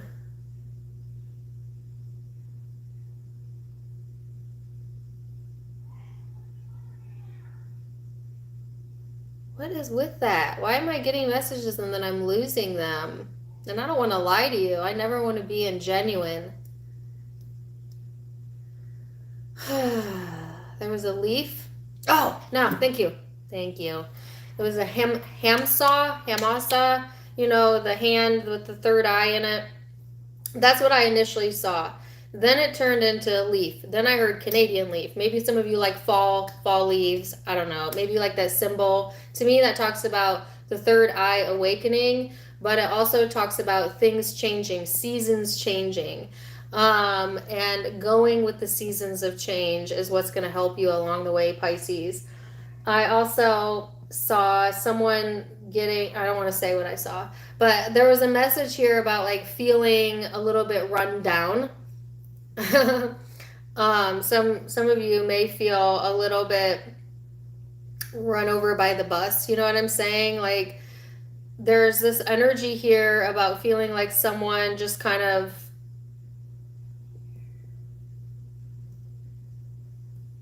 like, it's kind of like Taurus's message. Run over by the bus. You know what that saying means, right? Where you feel that someone you trusted possibly has just totally placed mistrust in your mind, or maybe that happens up in the retrograde. So something to, I don't want you to dwell on it, but just to be aware of as the retrograde comes, this reading could make more sense, as I feel that's future tense, but take it as it resonates. Some of you, it's got nothing to do with another person. It's just feeling like run down, or needing to take time out for yourself, or feeling a little bit flat in your affect, and doing what you can to feel good in the now and revitalize yourself best that you can. Pisces. There was one other image that I got, and I'm not going to get it back. I'm hearing I'm not going to get it back. That stinks. There could be something here too, because I don't believe in coincidences, about kind of being a bit absent-minded, like losing something, and you were like, it was just right there. It was right there. I set it on the table. It was right there, and it was gone. It's completely gone. You can't find it. This could also be resonating with Aquarius, because I lost the message for Aquarius as well as Pisces. Some of you could have Aquarius in your chart, but it's like this forgetfulness almost, or it's like misplacing things could be an issue, especially during the retrograde. And the full moon is in Pisces, so that's going to be significant as well. That's on Monday.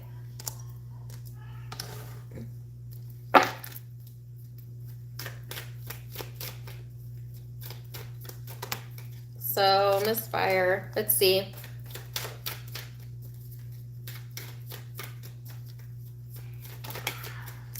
Seventh house of relating and Pisces. Here's your energy. Pisces, Libra energy could be dealing with that, or have that in your chart. But it's very imaginative, very compassionate energy. This is you feeling like yourself, you know, getting more in tune with your emotions, and maybe even diving into your more spiritual self, which I don't know when Pisces isn't in their head or in their spiritual imagination, but definitely with the full moon coming and the numinous card here, and underneath that, the dreams card, you might really feel a bit disconnected from reality maybe, or a bit really too much in the dream state, or your dream state might be really activated on the full moon. There is something also that's being activated within relationships, okay, and how you relate to others within friendships, marriages, or you name it, okay? Some sort of balance and awareness coming around maybe a specific connection, or how you relate to others.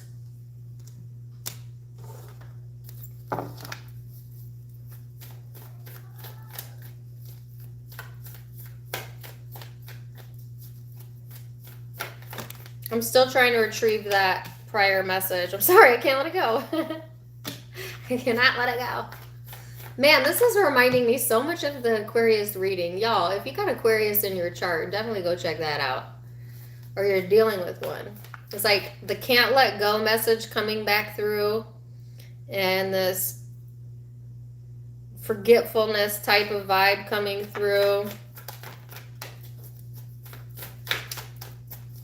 The Hermit, Three of Swords, the Hierophant, Taurus, Virgo energy here now. King of Cups.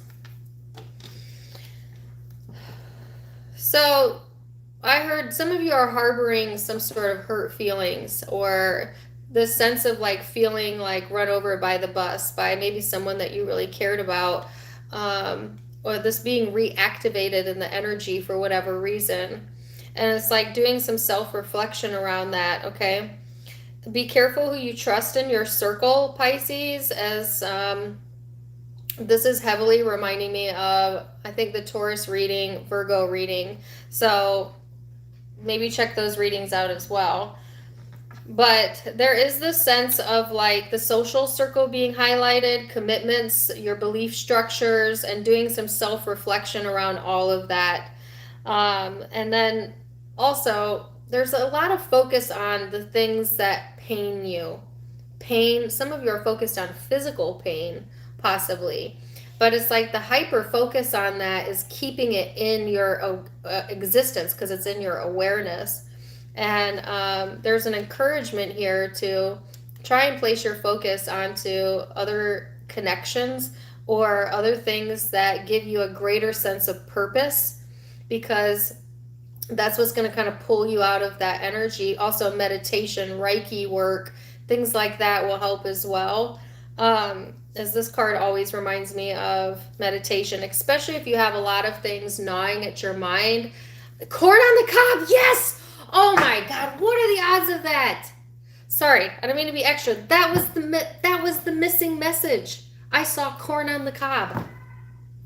Thank you. Oh my gosh, that just blew my mind because it was killing me that I couldn't remember the other thing I saw for Pisces.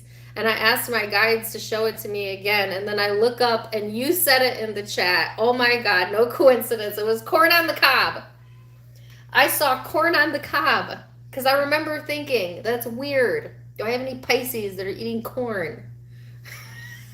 And then it was making me think of the fall harvest, which made me think of the fall leaves. And then I got the leaf image. You just bridged the gap. Thank you, random person in the chat. That is exactly what I was thinking about. That just blew my mind. And I know you didn't mean to give it to me that way, but hey, guidance comes wherever it comes from. I couldn't recall it, so you recalled it for me and put it in the chat. That's amazing. Thank you. Okay, so I don't believe in coincidences, right? So let me relate this to my Pisces. There's something that possibly you asked for a sign about, that you've been trying to get through your own intuitive channels, that may show up for you in the environment, but not through you, through another person. Like something like what just exactly happened to me, happening like that to you. That just made my day. The universe is so divine. It was corn on the cob. Oh my gosh. All right, the person you're dealing with.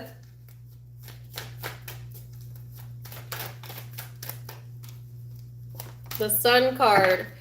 Woo.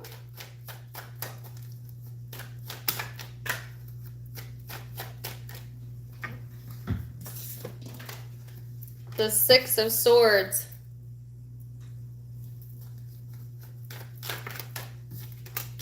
The Knight of Pentacles. And the Hermit. More Virgo energy. It's Virgo season. That's not surprising. Leo energy. I've been getting a lot of repetitive signs throughout these readings. So whoever you're connecting with here, Pisces, this person is trying to follow their bliss, trying to follow their happiness. But I do feel that this person is going to need to take some time to pause and reflect. Downtime. That's what they said. Downtime. Needing some downtime to kind of revitalize themselves as well. You might be connected to this person through family or friends, or have just a deep sensual connection, really. Thank you for the $10, Danica. Some of you, it is an intimate connection. But either way, it's like this person, see, the thing is, they're trying to follow their bliss, but they're actually having trouble with that. It's like this person is thinking that happiness is out there somewhere, not understanding that happiness is within them.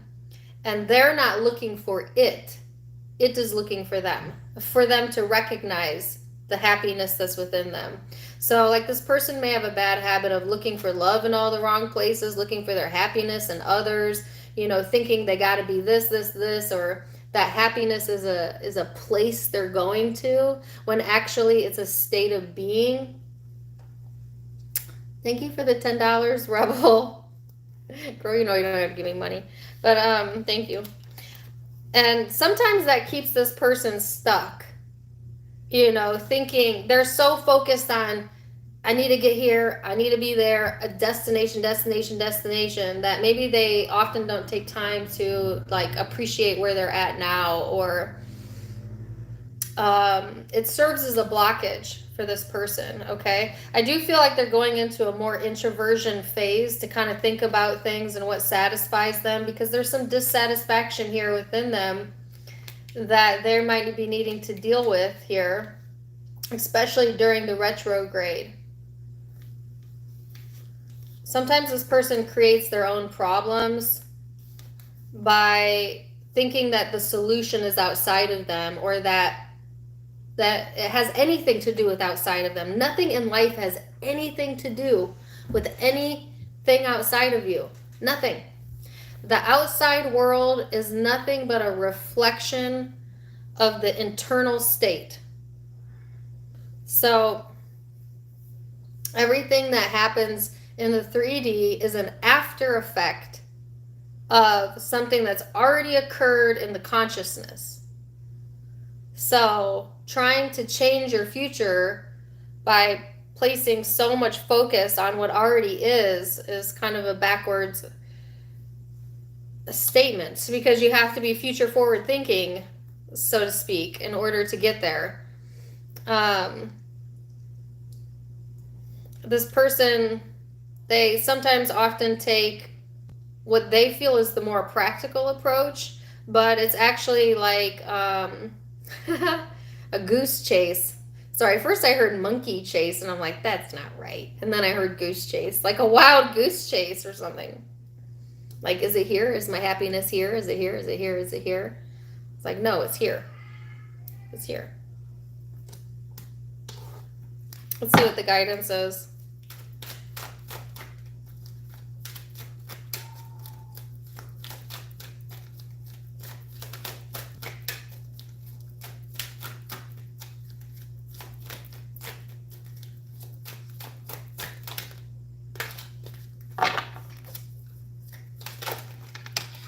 I have another song coming through.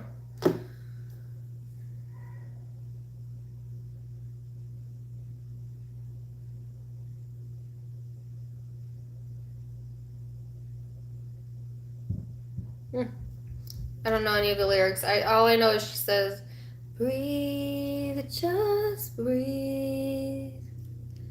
Oh, breathe, just breathe. Na, na, na, na, na.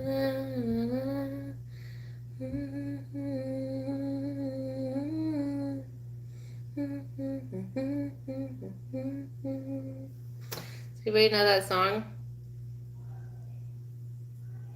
Is it Breathe 2 a.m.? Is that the name of the artist? No, it's definitely not Carrie Underwood.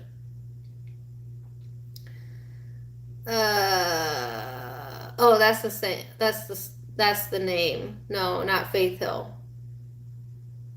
2 a.m. and she calls me because I'm still awake. That sounds right. 2 a.m. Anyway, sorry. That's a song that came through. So, strength. Strength comes from many sources. Staying strong brings confidence, conviction, and a balanced body, mind, and soul. Spirit has its own unique and beautiful way of replenishing your soul with strength on a continual basis. You're never really alone. We are always with you. Strength. So the situation here may call on you to be a little bit stronger when it comes to balancing out your body, mind, and soul, Pisces. But, wow, crazy reading. I hope you enjoyed it. Could be dealing with Virgo, Taurus, Leo, Libra, Pisces. Okay? But it could be any zodiac sign. It's a general reading. Take what resonates, leave what doesn't. Don't get too focused on that part. Either way, I am loving you guys so, so much. I hope that you enjoyed this. And I hope you took away something from the messages. I really appreciate all of the super chats. And I appreciate all of the love.